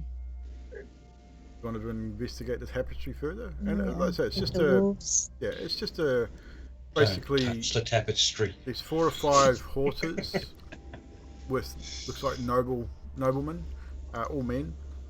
A few hounds, and it looks like they're hunting wolves. They've got bows and swords, and it's sort of depicting them chasing wolves one of them's got their bow drawn, ready to fire, and the hounds are basically like tracking the wolves. It's in that kind of act. It's like an action pose. It's a very nice tapestry. It's well made. Probably Nothing behind it. 8 feet by 6 feet in size. It's quite a big tapestry. I am going to turn to Mirabelle and say, look at those dinner plates. They look expensive. While you're looting the place, you might as well take them too. I just look at her and I'm like, what? Why would you think I was looting the place? I was just having a look. Although I'd like to look around if that's alright. You're all welcome to look around. I've just gone into the next door. Okay, so you've moved on. And Carnos always following him. Okay. You've moved into the next... Skathis and Carnos move to the doorway and move, which brings you back out into the main hall.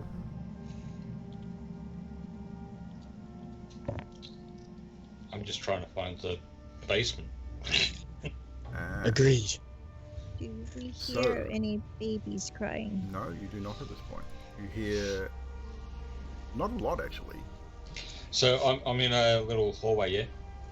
You're back in the main hall where you first came into the house. So Alright. where the stairwell is, you've got a door. As you come through that door from the dining room, you've got a door to your immediate left, and then you had another doorway that was in the hallway in between where you are now. Alright. Well, what I'm going to do is I'm going to get my quarterstaff. Yeah. And the bottom of it just hit it on the floor a couple of times and listen for any other sounds. Like movement sounds Okay, or so something. you... How forcefully? Loud, like hard, or just Yeah, enough to make a yeah. noise? So you will hear as Yeah, Skathis forcefully taps his quarterstaff on the floor, and it's a beautifully polished wooden floor in this room. You wait, you listen. You don't really hear anything. You don't hear any other noises. Just a little bit of wind sort of coming through the drafty house that's seemingly empty at this point.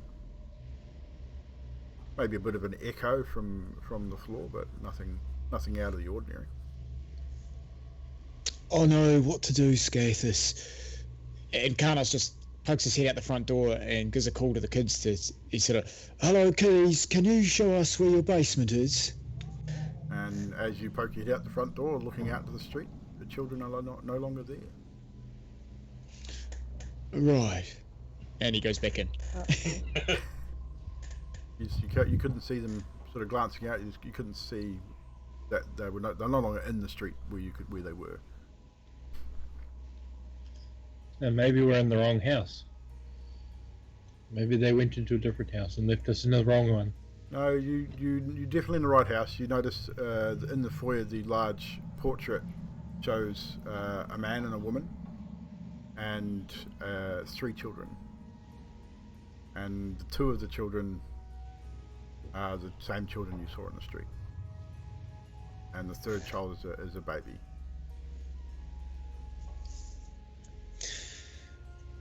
Fiddlestead, Carlos pokes his head back into the kitchen where they were. Do you have an explosive device that will get us to the basement much quicker? Oh, No, you cannot blow up Explosives. people's house. I can do that. Oh, people scared.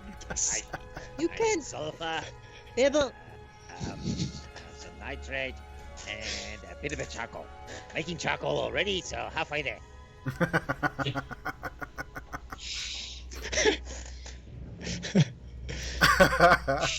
That is just what we need. Now we just need to know roughly where the basement is at. Skathis, have you found the basement? Skates goes to the next door that he hasn't been through. One to your immediate left, or the one that was I next think to it the door was, you went through first? I think I went to the left one, which led us into the kitchen. Well, into the dining room. Yeah, and there was one So- beside that as well. Just blow up the floor somewhere and we shall get down I'll there. take the right door. Okay, so you open the next door. This door leads you into... What if we blow it up? Skathis opens the next door there, which when I find out what the hell it is on my little thing here, there's a cloakroom. Several black cloaks hanging from hooks on the walls. A top hat sits on a high shelf. But that's pretty much it. Is there anything about that would fit adult? Oh, they'd definitely all fit adult. They'd be probably way too big for them, but they would definitely fit him. Scathus picks up one of the cloaks, doesn't care which one. Yeah. Goes back into where Adok is and just tosses a cloak at him. And do you roll a dexterity check for me, Adok, just to see if you can catch it or whether it just falls on top of you?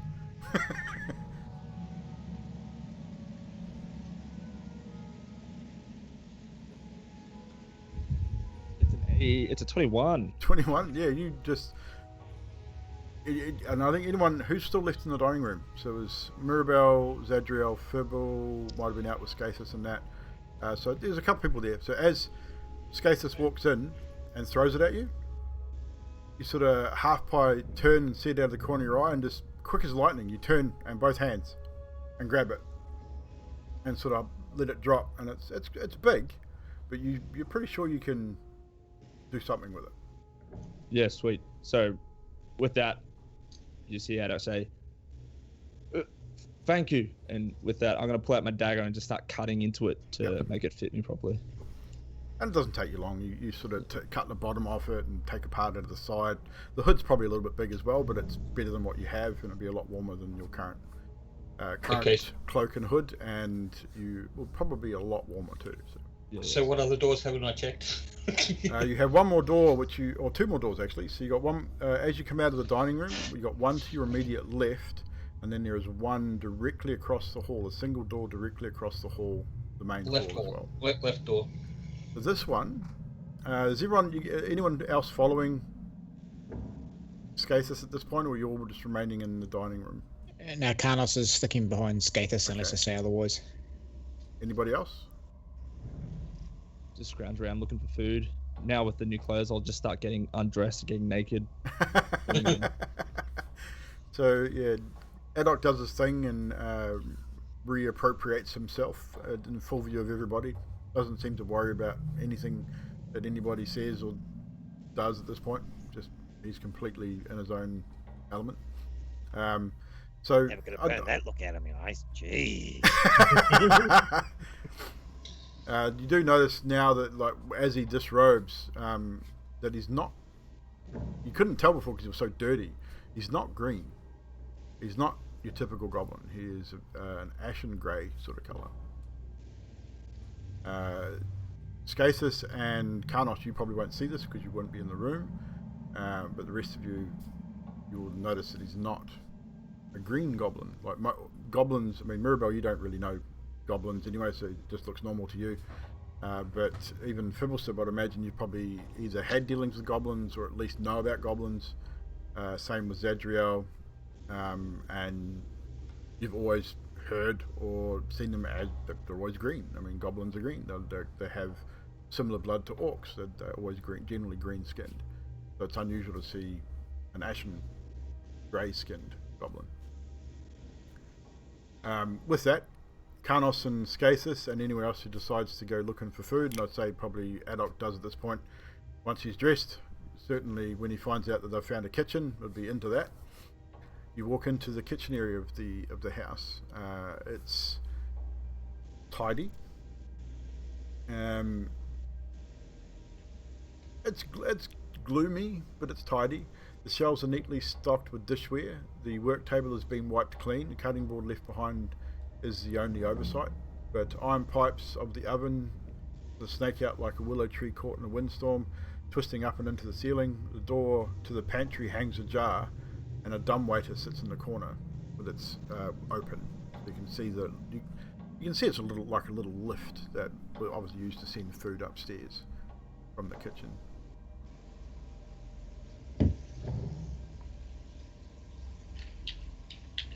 So any other doors? Just the pantry. I'm gonna immediately start raiding it. And the pantry, the pantry's full. It's full of food. It's well stocked. So you just go in there and start chowing down. Yeah. I'm gonna go in and just with my satchel, I'm just gonna start trying to stuff in as much as I can and take everything in rapid succession. Okay, so you're just gonna fill up your bags full of food, as much as you can anyway. I'd say you probably get, say, 12 days worth of rations very quickly. Do you try and eat anything while you're there? You're just gonna load your bag. I will be, yeah. So I'll be loading and trying to eat as like it's kind of, yeah. What you do notice almost immediately is that the food has really no taste. It's weird. Like you find a wheel of cheese and you take a chunk of cheese and you expect to have some form of taste, but it's just very bland and tasteless. And you try something else and it's the same thing. You're able to eat it. It's not making you sick. It's not upsetting you at all, but it just has no flavour. It's quite odd. Okay. Yeah. I'm gonna stop for a split second and then still keep eating anyway. And then probably I'm gonna pull out to Mirabelle for the flask of water, like, and just start doing hand gestures. I'll hand the water to him. Gonna snatch it and food and glug and food and glug. And I look at him and I'm like, slow down, laddie, because you'll make yourself sick.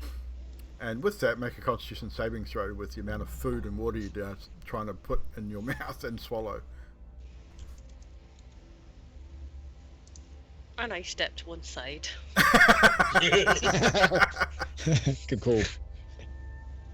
And it's a 4. It's a 4. Yeah, I'm pleased I stepped to one side. You fill your mouth with something that you think might be bread. It's very dry and crumbly, and you take a mouthful of water to try and sort of move it through, and it just doesn't seem to want to go. It gets caught, and you start to choke.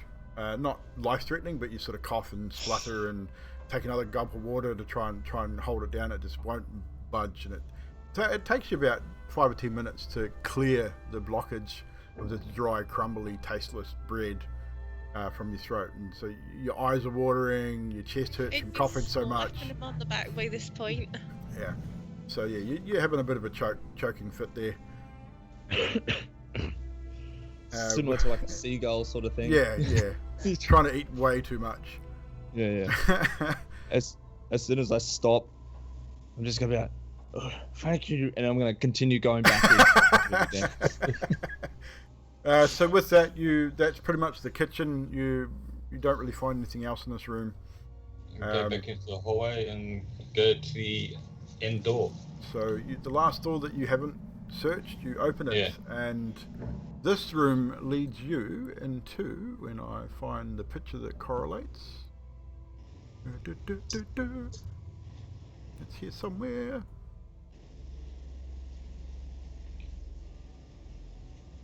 There we go. This is the room that you find yourselves in. Oh, wrong one. I pressed the wrong button.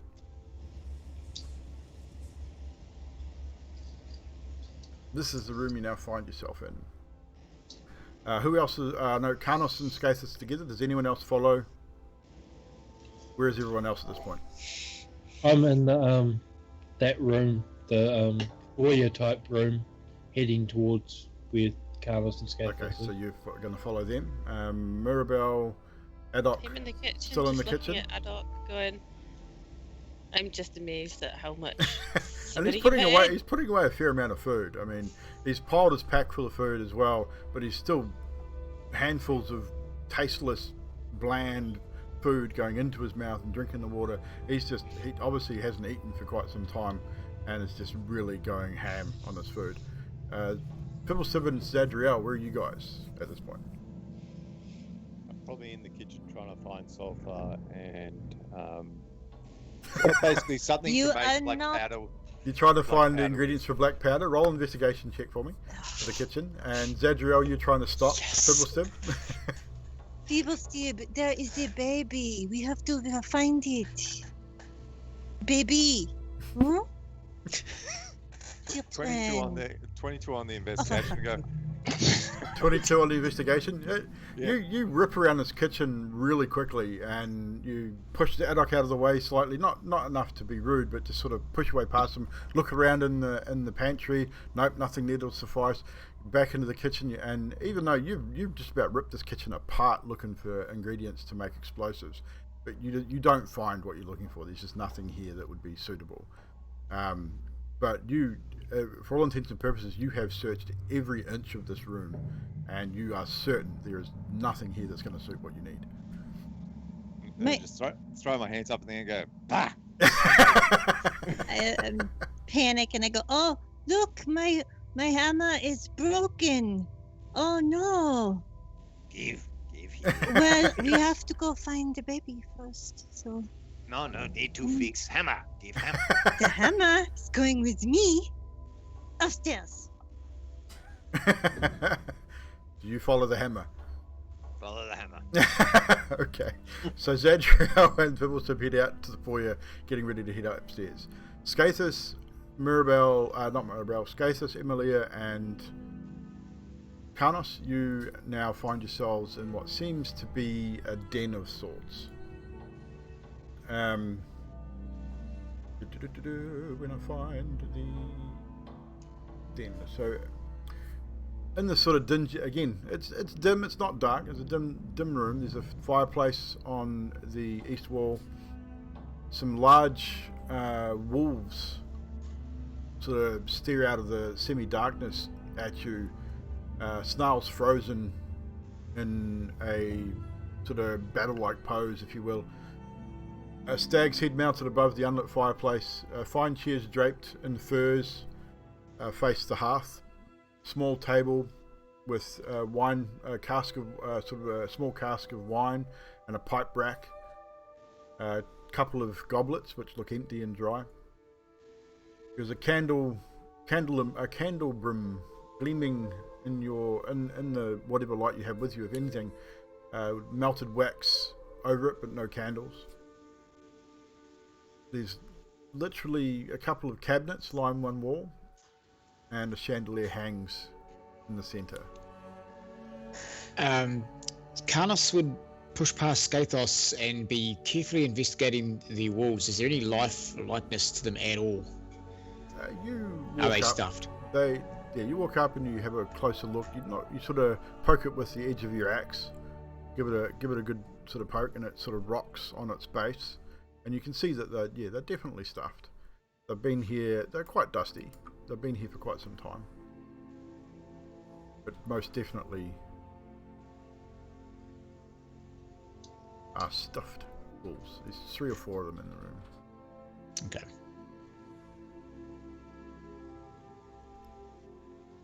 No, not walls. Wolves. God, bloody. Skathos, do you have any idea where this basement is? Skathis looks at Carnos and shakes his head and shrugs shoulders.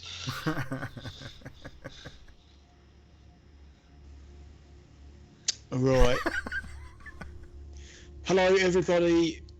Anyone nearby in our group, in this party of weird individuals, can someone please tell me where the goddamn entrance to the basement is?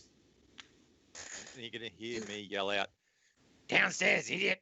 We're looking for baby. Do we not want to kill the monster before you find the baby, unless the monster is eating the baby? In that case, we need to get there in a hurry. Baby. Find baby, get baby out, kill monster. I've checked all the rooms on that level, yeah? You've checked every room on this level, yes. Basement upstairs. Emilia, was there a downstairs DM? You have not found a downstairs. So that is my point. That's what I thought you said it went up. So, Fibble, you're saying downstairs, idiot, which is, I quite understand. I'm not the brightest, sharpest card in the deck of the box of wood, whatever you want to call it. But the problem we have is we can't find it downstairs yet. We're going to have to go up to go down. Yes, Up, go down. Well, Left, go right. I'm pretty sure if we just blow a hole in the floor, we can get down there much quicker. No explosives. What do you need? Sulfur. Once fire finishes. I start knocking on my hammer like. And big hammer. It's not. You call out to Purblister and say, ask Charlotte for some. She might have some to share with you. Got it. You are not helping. No, can't use Charlotte. Charlotte need Charlotte too. Yeah, unlimited. So no, wasteful. So the only choice I can see is Skathis starts going up the stairs. Heads back and starts going upstairs. As does Carnos. So does everyone follow the rest of the group as they ascend the red marble staircase? Hearing that they need to get to the basement, what I'll do is, if any, Mirabelle, you'll probably see, is Adok will put his sack down on the ground and then he'll start rummaging through it. And then before your eyes, you'll start to see that it looks like he's building something. One by one, with all sorts of different tools. What are you doing, lad? Well, they said need to get to the basement, yeah? Can't explode it. I'm going to make a cannon. You're going to make a what now? Look, we're going to make a cannon. I'm going to blow a hole through the wall. Did Carnos hear this from the advance on the stairs? Make a perception check. I don't know that you would have from where you were. That's good. Perception. Oh, it's +0, wrong character. Oh, it's still alright. 16. 16? You would have probably heard bits of it.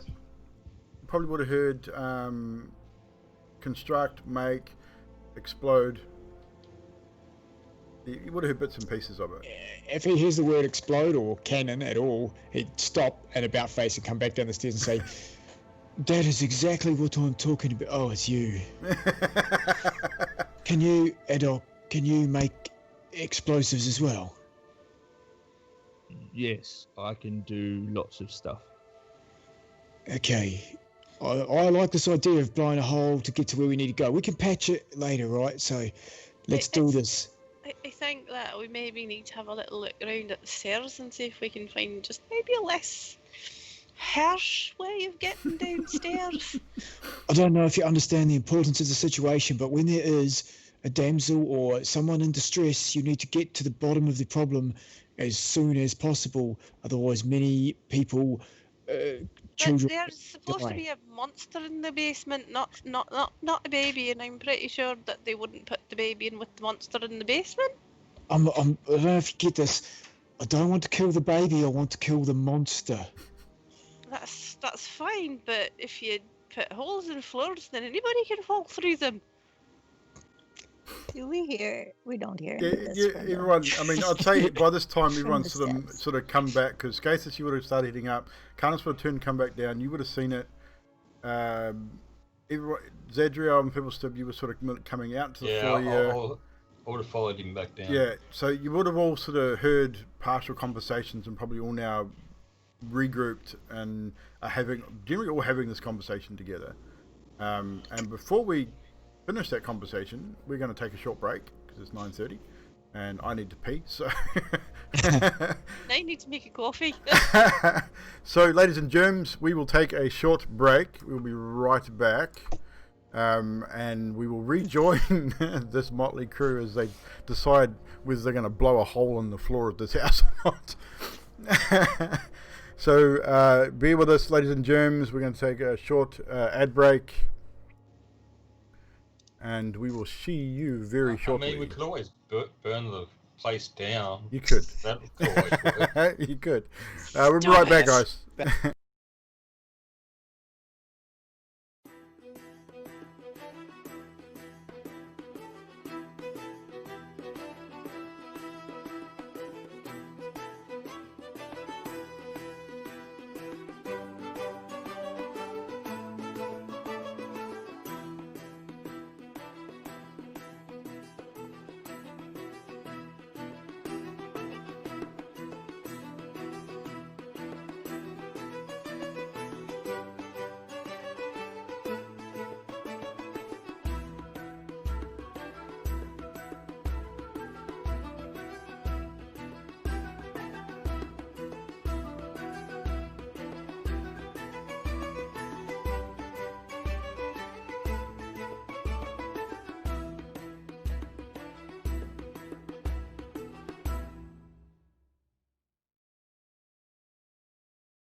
show. And we're back.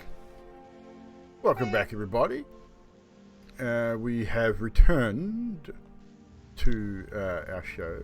I hope everyone has gotten food and drink and relieved certain needs. I got myself a mead, so I'm good. Good. So guys, if you refresh your stream, the D&D Beyond extension should refresh, and Adok should now be added to the extension as well. As you can see, he has been added to the overlay down below me here. You can see his portrait, and Cameron's down at the bottom. So this is our party going forward. So for those that think, just so that everyone knows, Adok was brought in as a permanent member of this party, so depending on whether the guys kill him or not, who knows. So we'll see. But we will return to the Durst Manor and carry on with our discussion. So Adok was in the process of taking things out of his backpack and constructing a cannon, which had been talking to Mirabelle. Carnos has come in, hearing the words cannon and explosive, and basically trying to figure out what the hell's going on. So, posture check. Thank you very much. Let's get back into the story. So, Adok, you're constructing your cannon, and the rest of you now have joined. Everyone's now joined each other in the dining room as you watch this little goblin, who now you can see that those of you that realised before he's not green. And even Carnos, you can probably see that now. He probably got his hood down, I would imagine, while he's working. You can see he's not green. He's an ashen grey skin colour. Not your typical goblin.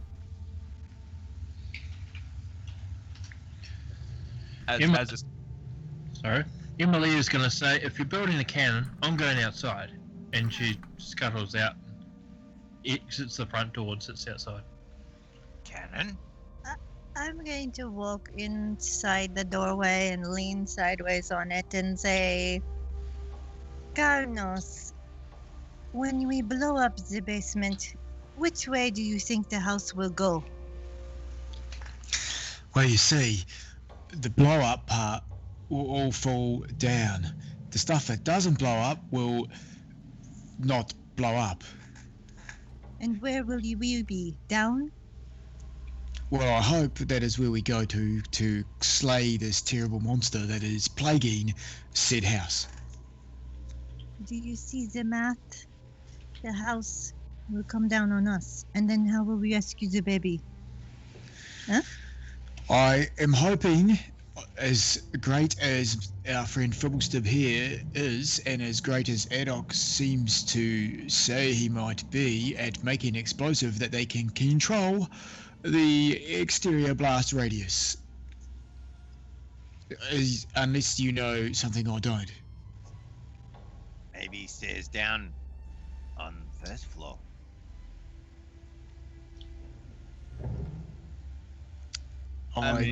Not ground floor. First floor down to basement. Look, we always have to entertain the possibility that we all could die by doing this. I don't think that sounds like a very good idea to me. Well, but if we don't, though, there's also that possibility too that we could survive. Is anyone No. good at math? Do you know the exact answers of this? Zadriel, you seem to be the brightest member here. We go up, get the baby, and then if you want to blow the whole town up, I don't care. I'm getting the baby. All right, save the baby. With Save Save the town. world. With that, Skakus turns around and goes back upstairs to continue his search.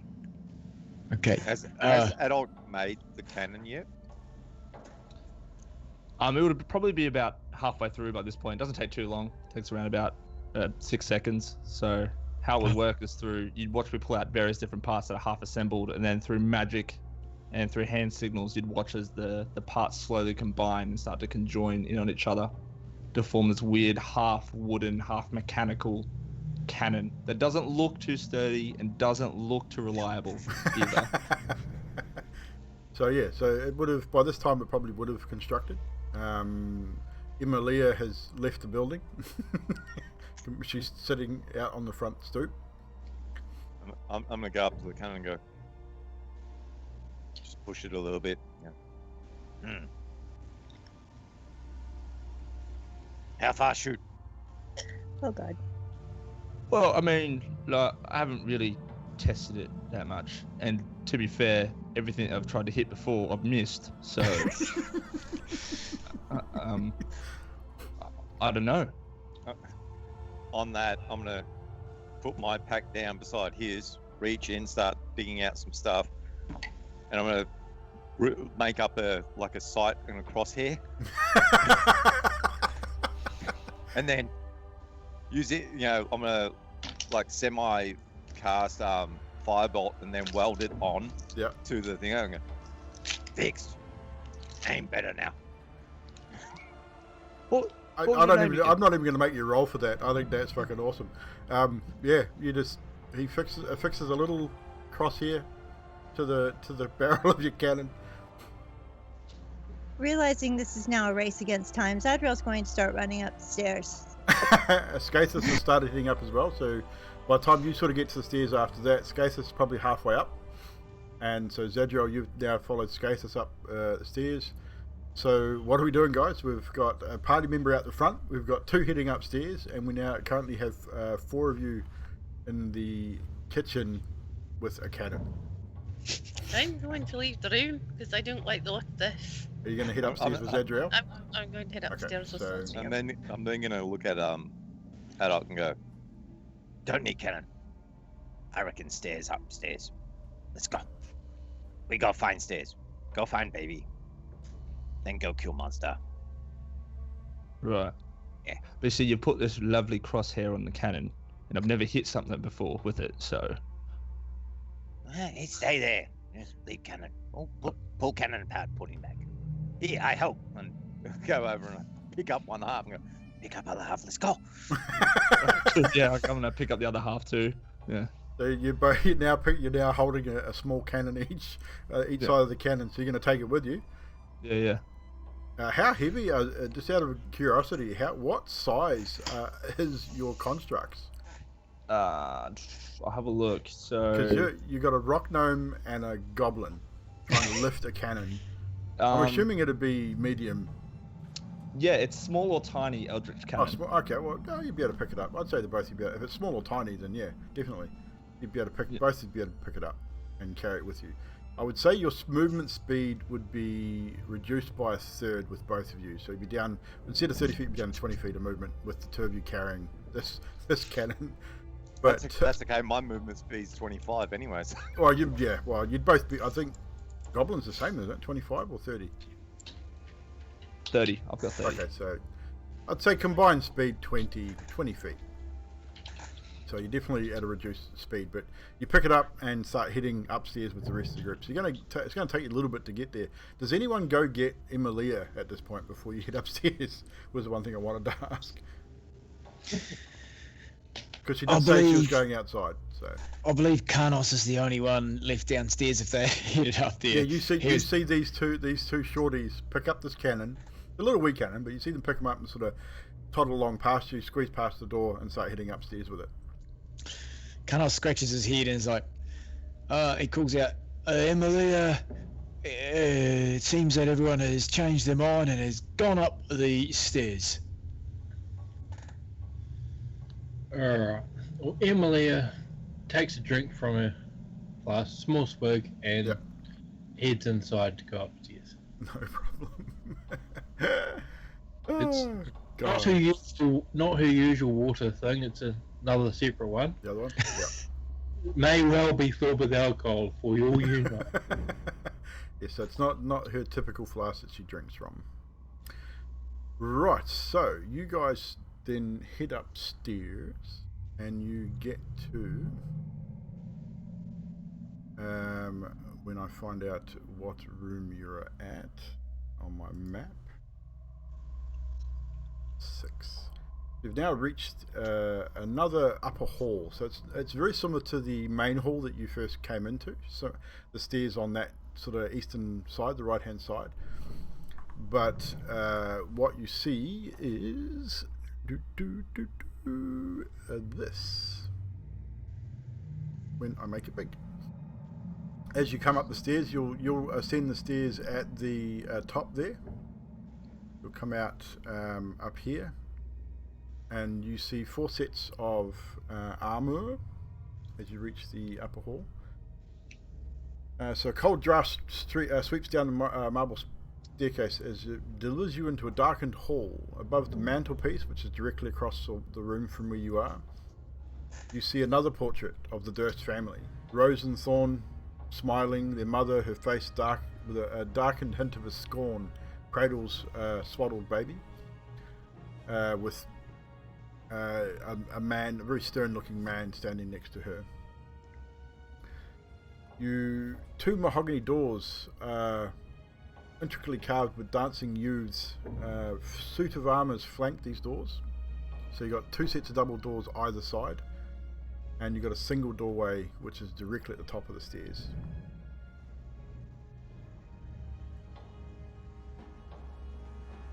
Right doorway.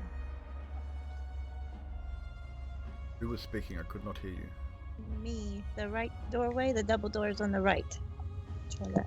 You got a so you got a single door immediately to your right as you reach the top of the stairs, and then you've got double doors further down to your right and double doors to your left. So Skathis and Zadriel, you would have reached the top of the stairs first, followed thereafter by Mirabelle. I'll go whichever doorway is closest to me. It's closest to the top. So that will be the single doorway, which is at the very, very top of the stairwell there, which is, and when I find it on my list of rooms, I don't think I have that room on there. Or do I? I do. Nope, I do not. Okay, it's a room I don't have, but what you find in there is 2, as you open the door, it's just a small room, 2 single beds either side of it. And 1 second, 7, yeah, so it's dusty and undecorated. 2 lumpy straw-filled mattresses sit on worn bed frames, from under which footlockers loom. If you were wanting to have a look around the room, on the end of each bed looks like a kind of a uniform. It looks not unlike maybe what something a servant would wear. And this is where the dumbwaiter seems to come to as well. You can see the dumbwaiter on one of the walls. No other cupboards? No, just the footlockers, the beds. If they're in the room, will the rest of us reach the top of the stairs? Yes, by the time they sort of say Skathis, Mirabelle, and Zadriel sort of investigate this room, Carnos and Emilia probably would have passed Fibblestub and Adok on the stairs as they were carting their cannon up the stairs. So you would have made it past them with them being a little bit slower. So you would have gotten to the top of the stairs and noticed them in this room, and you would see what they see with the suits of armor, the 2 large double doors, and the single door that's now open. Carnos would be looking at the armor to see how it matches against his, like, size-wise. It looks probably a bit bigger than you. It's more, you're looking at it, sort of stand next to it, you sort of size yourself up, and you sort of determine that it's definitely ornamental, not meant to be worn in battle. It's not battle armor, and it's probably a couple of sizes bigger than you. Like it's not. They were never designed as battle armor. Very ornamental, very thin metal. Wouldn't stand up to an axe blow at all. Cool.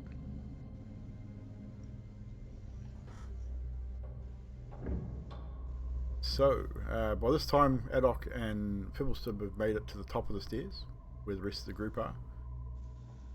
What is your plans at this point?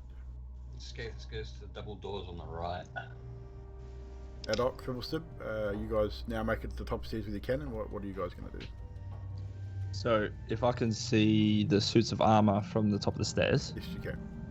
I'm gonna say to Fibblestib and go, kind of want to test it out. On the armor? Yeah, Which one? you pick. 1, 2, 3, or 4. I would go distance, so So that'd be number 4. So that'd be the furthest one. number 4. So the one diagonally across from your current position on the left-hand wall, on the left-hand side of the fireplace, would be the longest shot.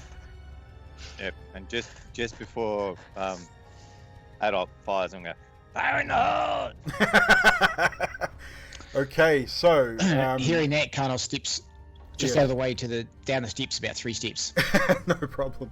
Before they fire, Emily just wants to say, just remember, somebody lit a fire downstairs. So if you if you blow the whole house apart, it's then going to be on fire as well. Just remember that. Also, the baby might be in the room behind that armor. Yeah. Then don't miss. So, are you going to fire, Adok? Absolutely, yeah. I'm gonna aim, line up the sights. Roll to hit. Gathus is not Roll going to hit. towards The that. DC will be low because it is a static piece of armor. But roll to hit.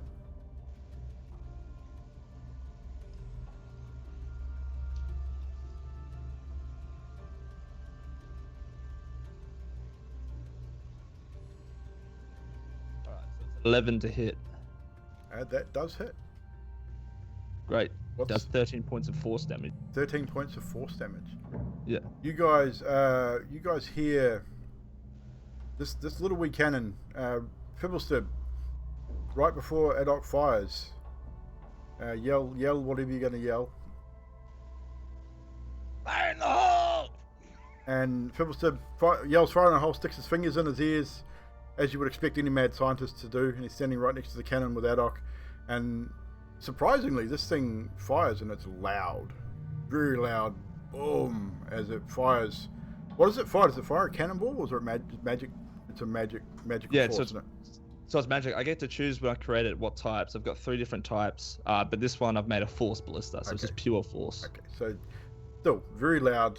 The house sort of shudders as the force of the explosion or this magical firing of this cannon, and it strikes the armor center mass, dents the armor in, and knocks it flying into 2 or 3 bits, clanging across the floor and hitting the wall. Doesn't damage the wall, but yeah, it was a relatively impressive shot. Very loud though. Everyone's ears are probably ringing at this point that we're reasonably close to where the cannon fired. I'm going to turn to Fibblestib and go, you, my friend, are a very, very smart, intelligent person. You try. Hey! What? What? What? Hey, Look, very fire. nice shot. Adriel's going, ma, ma, ma, ma. So Fibblestib, are you going to take his offer and try and fire the weapon? No, I didn't understand what he said. Oh right, okay. Fair call. So, with the hat, the weapon is fired. Does the weapon remain after it's fired? It does, yeah. Okay. So you have to dismantle it to remove it? Yeah, so I can dismantle it through magic. It has it has AC and hit points as well. Cool. So with that, your resident tinkerers have just destroyed a set of armor with a small cannon. Emilia, Carnos Tinkerers. are probably closest. Probably if I was the closest, I'd be speaking more like this. Tinkerers, I got some sort of whistling in my ears. Okay, that's not quite what I had in mind, but nonetheless, I see you have some metal parts you can utilize. Can you hear me? I'm guessing the buzzing in my ears probably gone down now. Yeah, it only lasts a few seconds. So I'm going to go over to the armor, actually pick up a piece of the armor. Yeah. and like lick it and go. Shit. Throw it over my shoulder. Wow. Okay then. I'd say anyone that's within eye line would have seen him do it. So with that, what are you guys doing? The test fire was successful. I'd say everyone now has come back to the top of the stairs and into this main chamber. And Skathis, you said you were wanting to check which doors? Right side. The right side.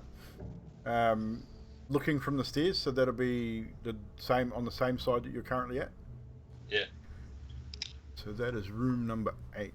So you walk up to the double doors and you push them open and you find yourself in a library. The library has already been detailed in... Hang on, wrong things. Here is a place of great study. Wealth of knowledge sits on floor-to-ceiling bookshelves. Weighty tomes of untold worth, novels, treatises, encyclopedias, poetries, histories. It's a big library, lots and lots of books. A very fancy desk faces the hearth, and on the mantle hangs a framed portrait of a windmill perched atop a rocky crag. 2 reading chairs flank the fireplace, stuffed and lovingly inviting, is what they've said here. So, you are now in the library, which I think I have a picture of that one for you. Here we go. So that is the library. So on your right hand wall is where the ceiling to floor bookshelf starts. Loops around the corner, there's a ladder, one of those sliding ladders on wheels that you slide across the bookshelves. Another bookshelf juts out from the wall with a lot of books. I said the large painting above the fireplace, I said, shows a windmill perched on top of like a rocky sort of crag outcrop. I would like to look to see if there's any books on like where we are, like maps or any. You want to search the bookshelves? Yeah. Does anyone else wish to search the bookshelves with Zadriel, or are you going to do it by yourself? I want to investigate the desk. Desk? Yes. So, those that are wanting to check for books or information, roll investigation, and I'll need everyone to roll a perception check as well, please. I was just going to say, Carnos is coming in the room with his shield and his axe out, trying to defend those who are searching or getting ready. Yep, you know. okay. So perception. Yep, so everyone make a perception check. We'll get that first. Emilia, what's yours? 14. 14. Fibblestib.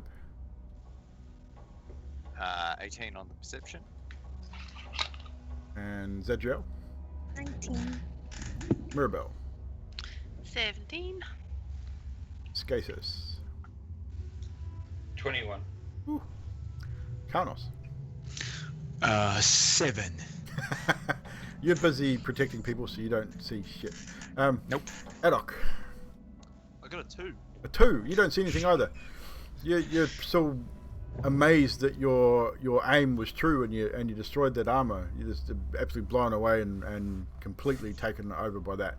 So the rest of you, the one thing before you start your investigations, Zadriel and Fibblestib, is you all notice, except for Carnos and Adok, of course, the painting, the windmill, where it's perched,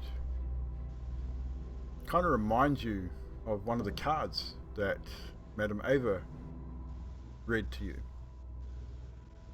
That card reading is in the group chat if you want to refresh your memories. But you remember something about a windmill in the card reading.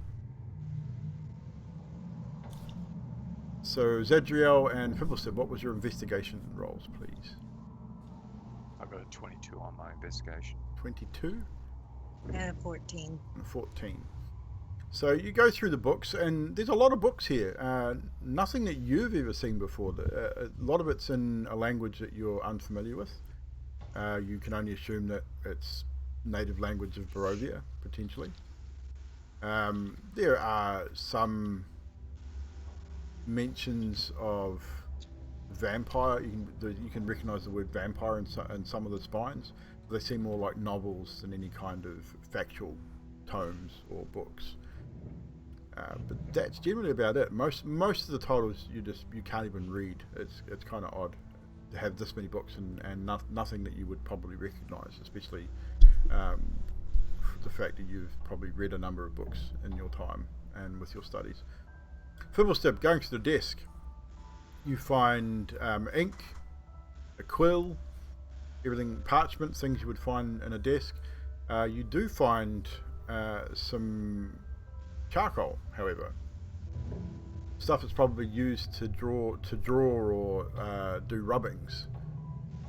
It's probably about 3 or 4 good-sized chunks of rubbing charcoal. But apart from that, nothing really. Like plenty of parchment, and again, there's looks like a few letters that may have been written by the owner's hand that are in a language you don't know.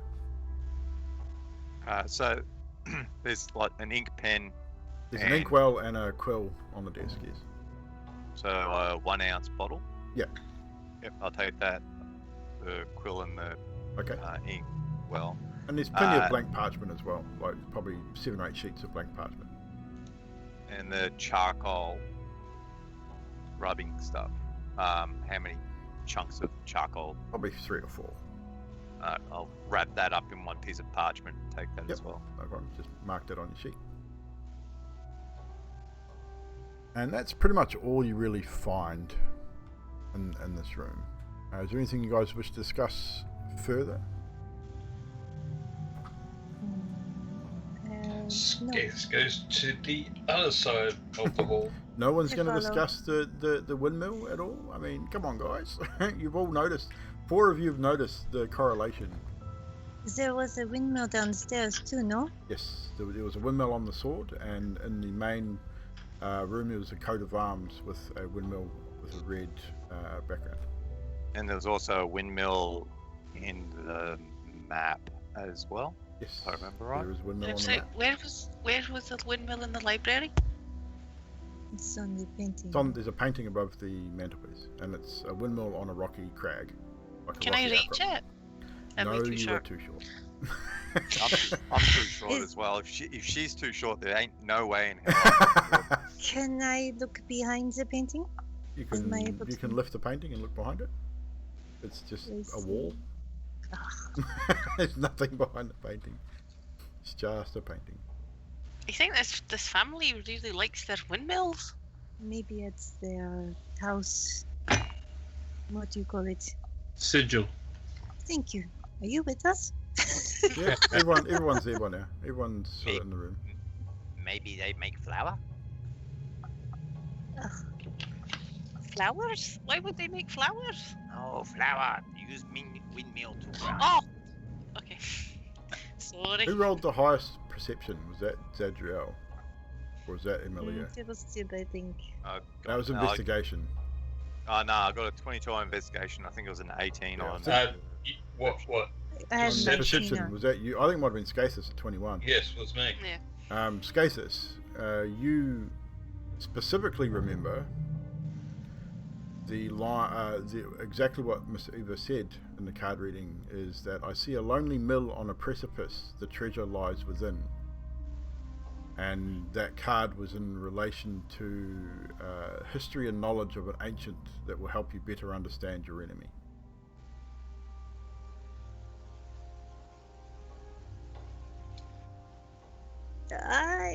What am I meant to do with this? I hardly speak.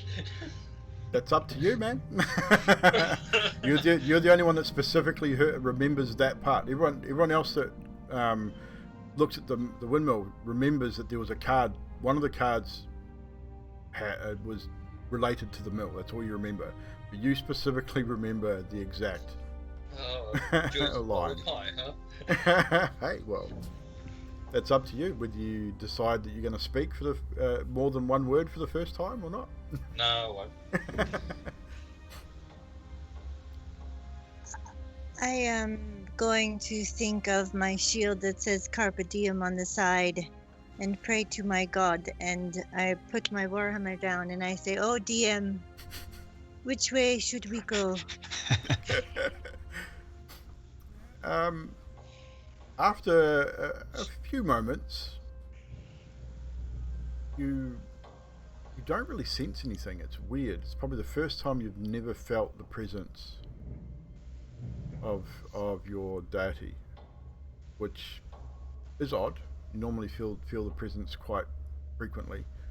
You spend, I mean, obviously it's your deity. You spend a lot of time dealing with him or her, it, but you don't feel their presence at this point in time. Well, shit. So I get up. Perhaps we should try another door. Carnos leans over, seeing you do a prayer thing, and he's like, "I don't think this is quite the right time for prayer, my lady. Do you? I thought we were looking for a baby. Is that not what we were looking for?" I ignore him and go straight to another door. So door you closest. move out, move across the hall, and you move to the next room, which is looks like it's a music room of sorts. Carnos follows. Does everyone follow? Yeah, I'm going there. Yeah. So you now move into when I find it on my list of rooms.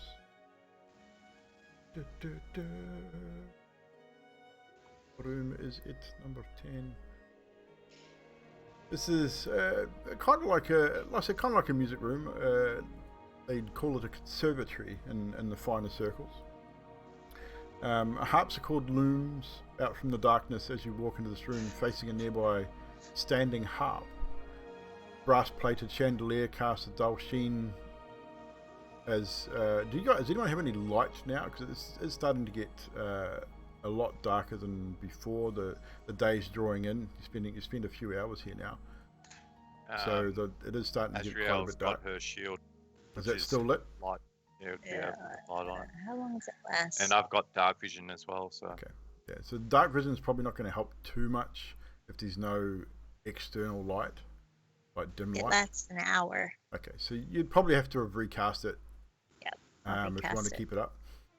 So If yeah. it's getting dark, then Mirabelle would have kind of lit up a torch and be. So you've got a torch in your holding on backpack. to it. Yeah. Have you got a torch in your backpack? I I know what's in your backpack. So I best have a bloody torch in my backpack. I- What's in my I- equipment? I know what's in your I backpack. have a torch. Are you sure? Yes. I just want to make sure because you thought you had 2 sets of clothes too. I can feel the look across the room. So the brass-plated chandelier casts a dull sheen over your lamplight or your torchlight.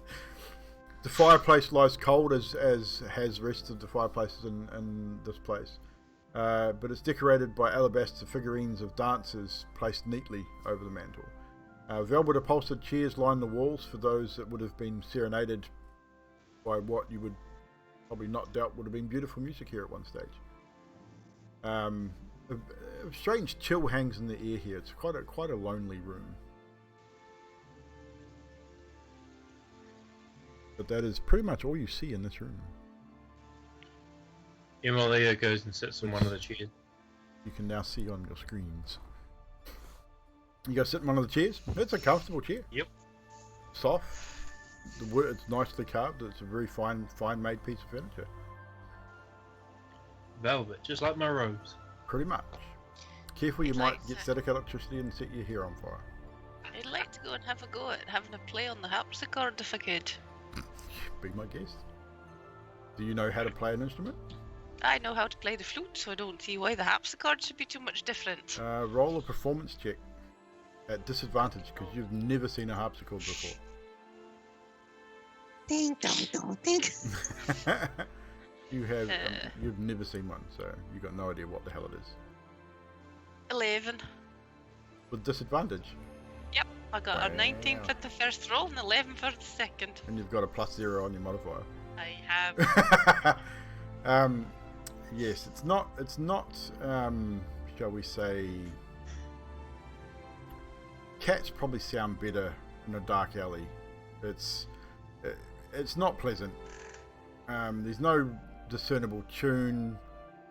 Pretty much what Zadriel did before. It's just like that clunk, clunk, clunk. I mean, the harpsichord's old and it hasn't been played for a long time. It's out of tune, and yeah, it's not pleasant. And it's it kind of hurts the ears a little bit. And And then I stop. do you stop, and I or how long listen. do you carry on with it? Oh, only a couple of bars. And then I stop and I think, can I hear a baby crying? Because that would have made a baby cry. This is probably true. And do you all stop and listen to see if you can hear any noises or a baby cry? I do. Yeah. I go over to the harpsichord, climb up onto it, open the thingo, and start no. cutting the wires out. Ting, ting. Roll a dexterity saving throw for me, because those things are under huge tension. 19. 19. You cut the first one and it sort of pings and you go, whoa! And then you cut the second and third one and you sort of, you can, everyone, you're watching Fibblestip sort of dancing around as he reaches in, cuts a string and then moves to one side. And then cuts another one, moves to another side as these wires are just pinging with some fierce tension. One of them sort of hits the top as he's opened it up and it slashes a big gouge in the wood, just right next to your head as you sort of move to one side, and it's like it's close, very close to your head. But I would say you just now probably have gotten 4 steel wound harpsichord, copper wound harpsichord strings. Throw that in my pack. Yep. That could have been a whole lot worse.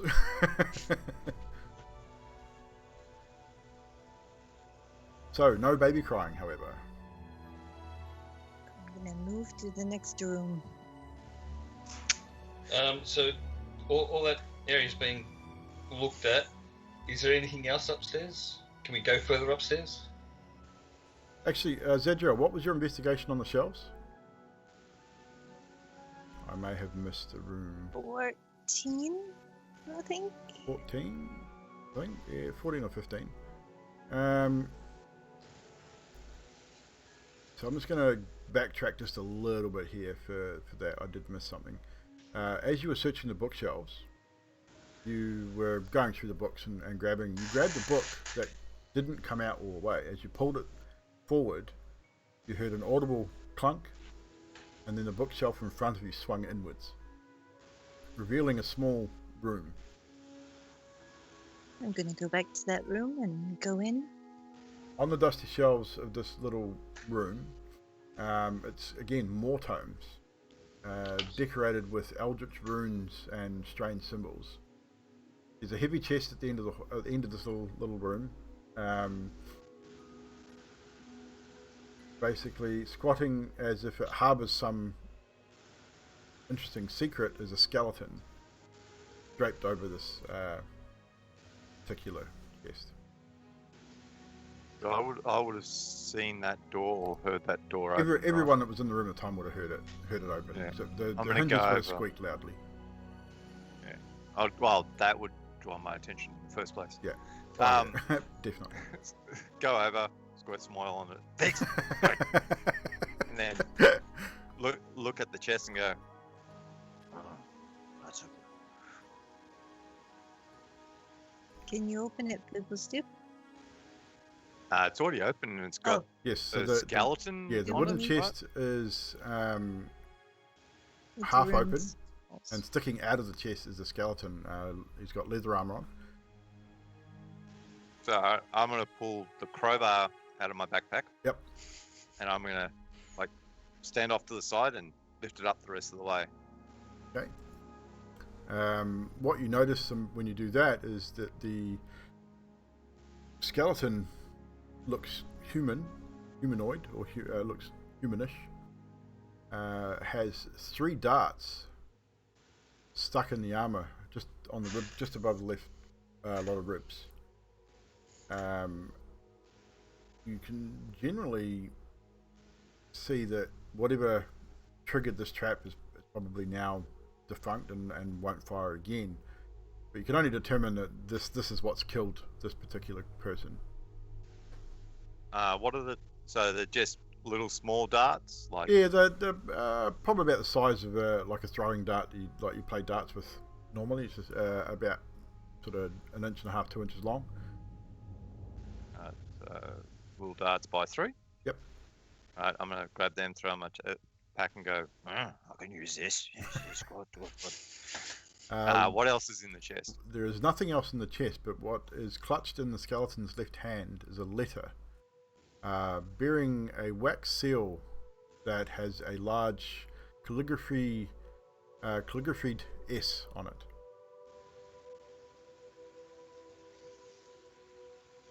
Would you like to read said letter?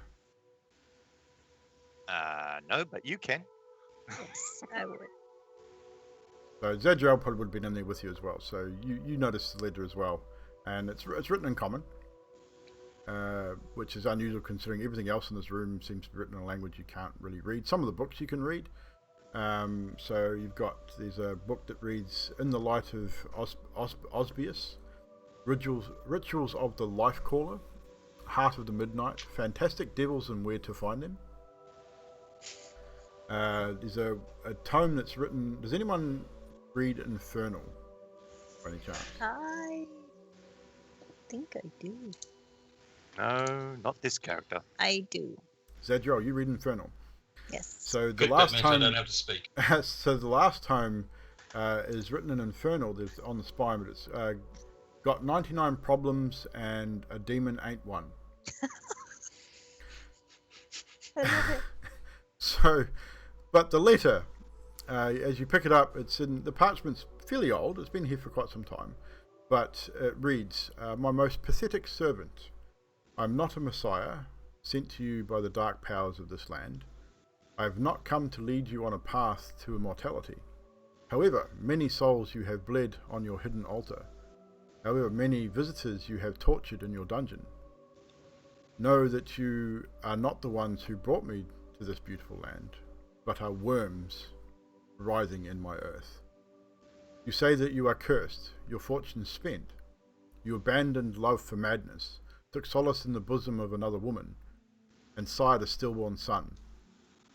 Cursed by darkness? Of that I have no doubt. Save you from your wretchedness? I think not. I much prefer you as you are. Signed, your dread lord and master, Strahd von Zarovich."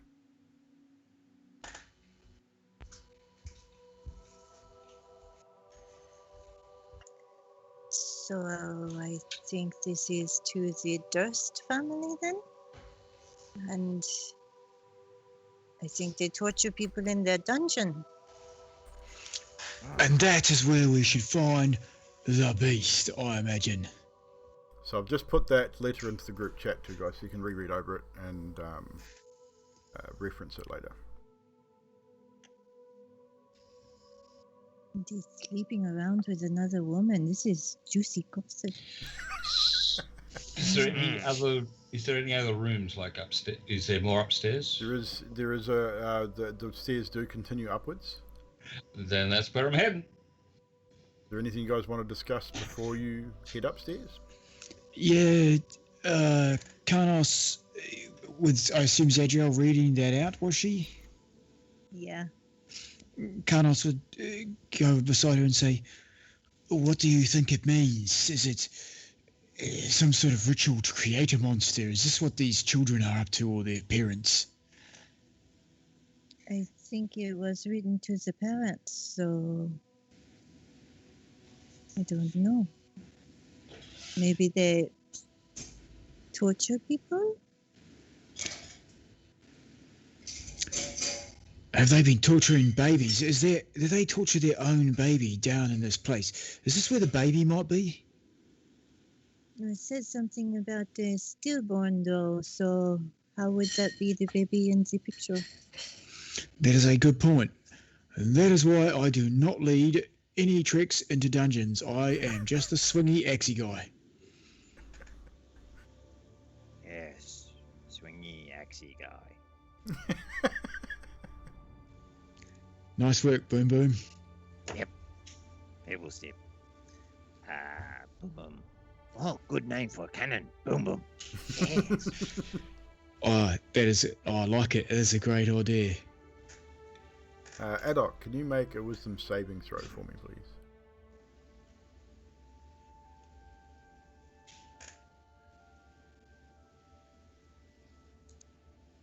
$14. 14. At the mention of Strahd's name, your eyes widen and you start to panic a little bit. You don't entirely remember why that name scares you, but it's not a name that you'd like to hear at all. You're just not sure why. You're frightened, but you're not 100% sure why. We put that down. Put that letter down. Why? We need to leave. Screw the baby. We need to go. You don't do that to babies. Oh, wow. Yeah, Oh, shit. Fiddlestead is right, and this is not how you become heroes, by running away. Typical goblin attitude. No, I've got a bad feeling. I can't explain it, but we need to leave. Trust me. I know I've just met you, but you've got to trust me. We got to go.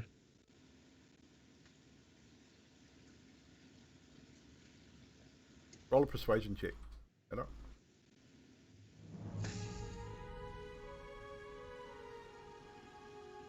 Everyone else roll insight.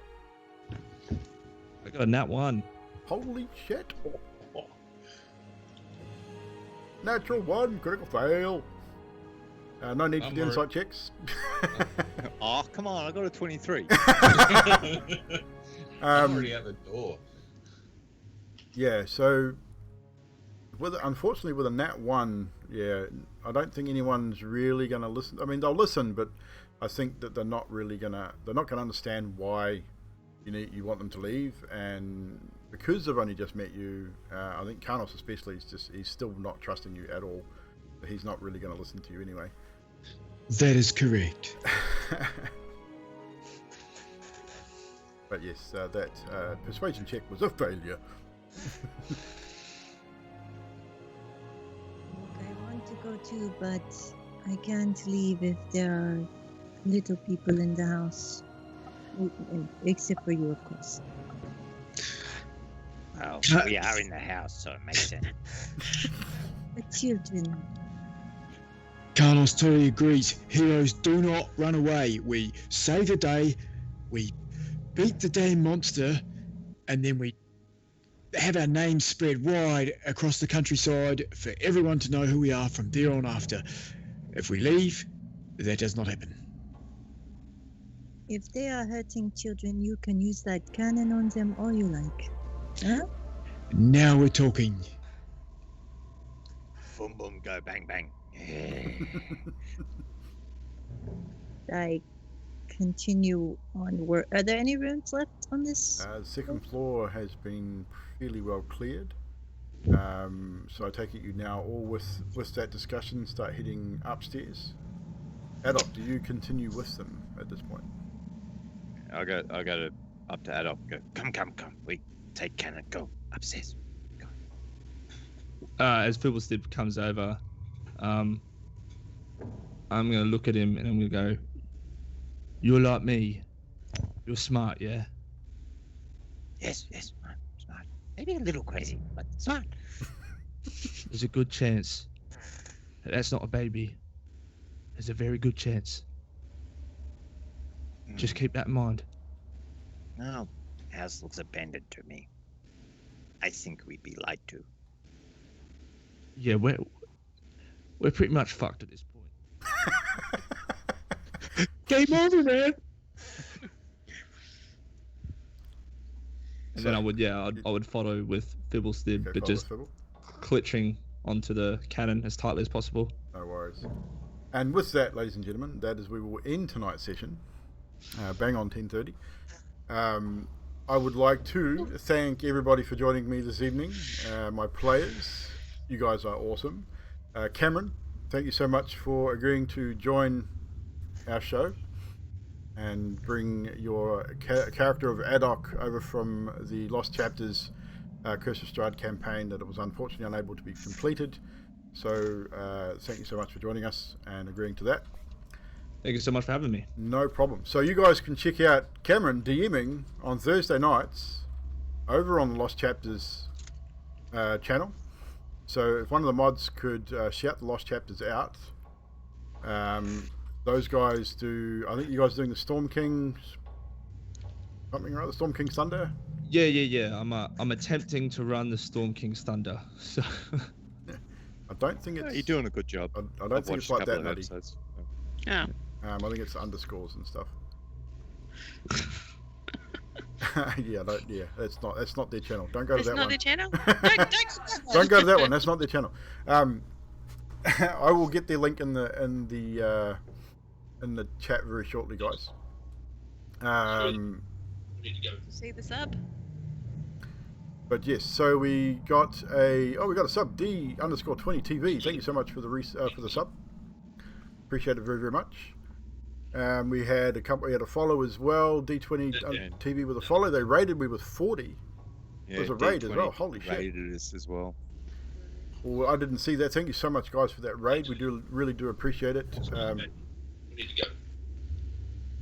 Here he is, D_20 TV. Thank you so much for that raid, guys, and thank you for the sub too and the follow.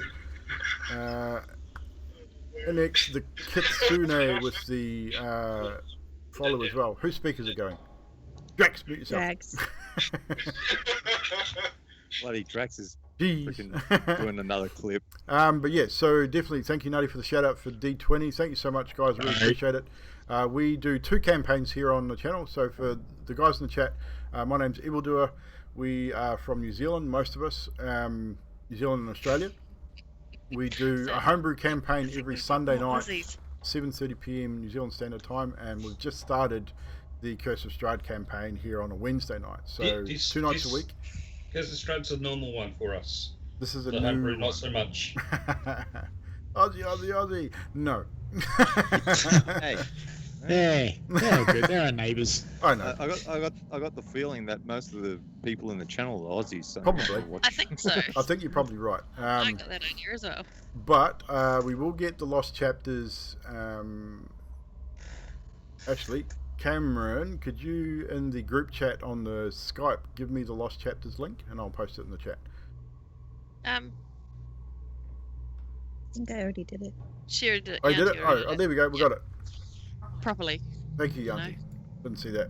So, guys, make sure you go check out Lost Chapters as well. I'm going to shout them out again, just because those guys, we supported them when they first started on Twitch, and we were hosting them during their Curse of Strahd campaign, and they've been supporting us back. And I say I've gotten to know Cameron and Jackson, and awesome dudes. We've been talking backwards and forwards about different things, and obviously getting Cameron to join us on this campaign. I will be joining the Lost Chapters in their campaign at some point as a player when the time comes, when the character comes up in due course, but I will be helping them out with some stuff over there as well. So with that, check out the YouTube. !YT in the chat. I think it's come up in the spam anyway, but definitely check out the YouTube channel. All VODs from both shows go up on the YouTube. Subscribe over there as well. Subscribe here. All the money goes back into the channel. Follow, all that sort of stuff. Note, you can have Russell Crowe. You can keep him. We don't want him. But we're going to pass the love on. We're going to pass the raid on. D20, thank you so much for the raid. We are going to pass that raid on to someone else. So if anyone has another D&D channel that they know about or have been on before that they quite like the look of, we will go raid them. I am echoing. Are you coming through my speakers? No, that was me. Oh, I was echoing. Rogue Bear's doing a rerun. We've got Rogue Solo. Is Sneaky Sneaklings. They got 179 viewers. Holy crap. They don't need our help. And we've got Tomb of Annihilation. They're doing Tying Up Loose Ends. That's 12 viewers. And maybe we'll look at them. Oh, gotta have to sit through the ad. Agent. But those of us, hope you guys, players, enjoyed the show tonight. And we hope that we'll continue this next Wednesday, of course. No one's dead yet, so that's a start. I was half expecting a natural one on the cannon and having it explode and killing one of you guys, but Normally, I was hoping. yeah, normally it misses all the time. Like, we put 80% of the time. I was stand in front of it and stop it, original- but I thought I'll die. Person you came here for. I honestly What think it's will you people do Stib's after? little crosshairs has made the difference. oh yeah, definitely, definitely. Don't worry, I've got plans for your little cannon. Whoa! That just went a little bit too far, bro. We don't put cannons either for Stib. Boom Boom's gonna get better. Okay, these guys have been going for 2.5 hours. I don't know how long they're going to carry on for, but we will raid them. So with that, thank you very much to everyone for joining us. Thank you so much for the raid and the follows and the sub. D20, you are a legend with the sub there. Thank you so much.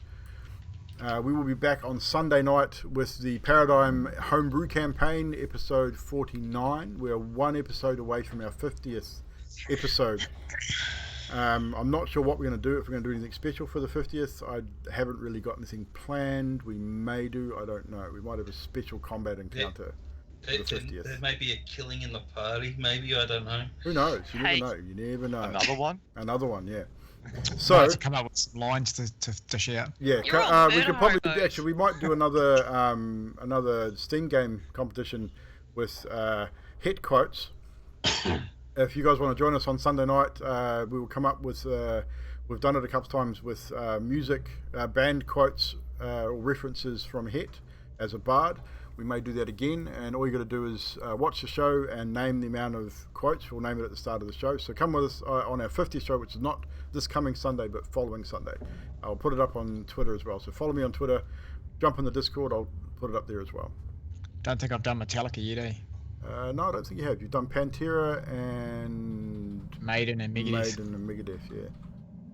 So, with that, guys, thank you so much. We will see you again very soon.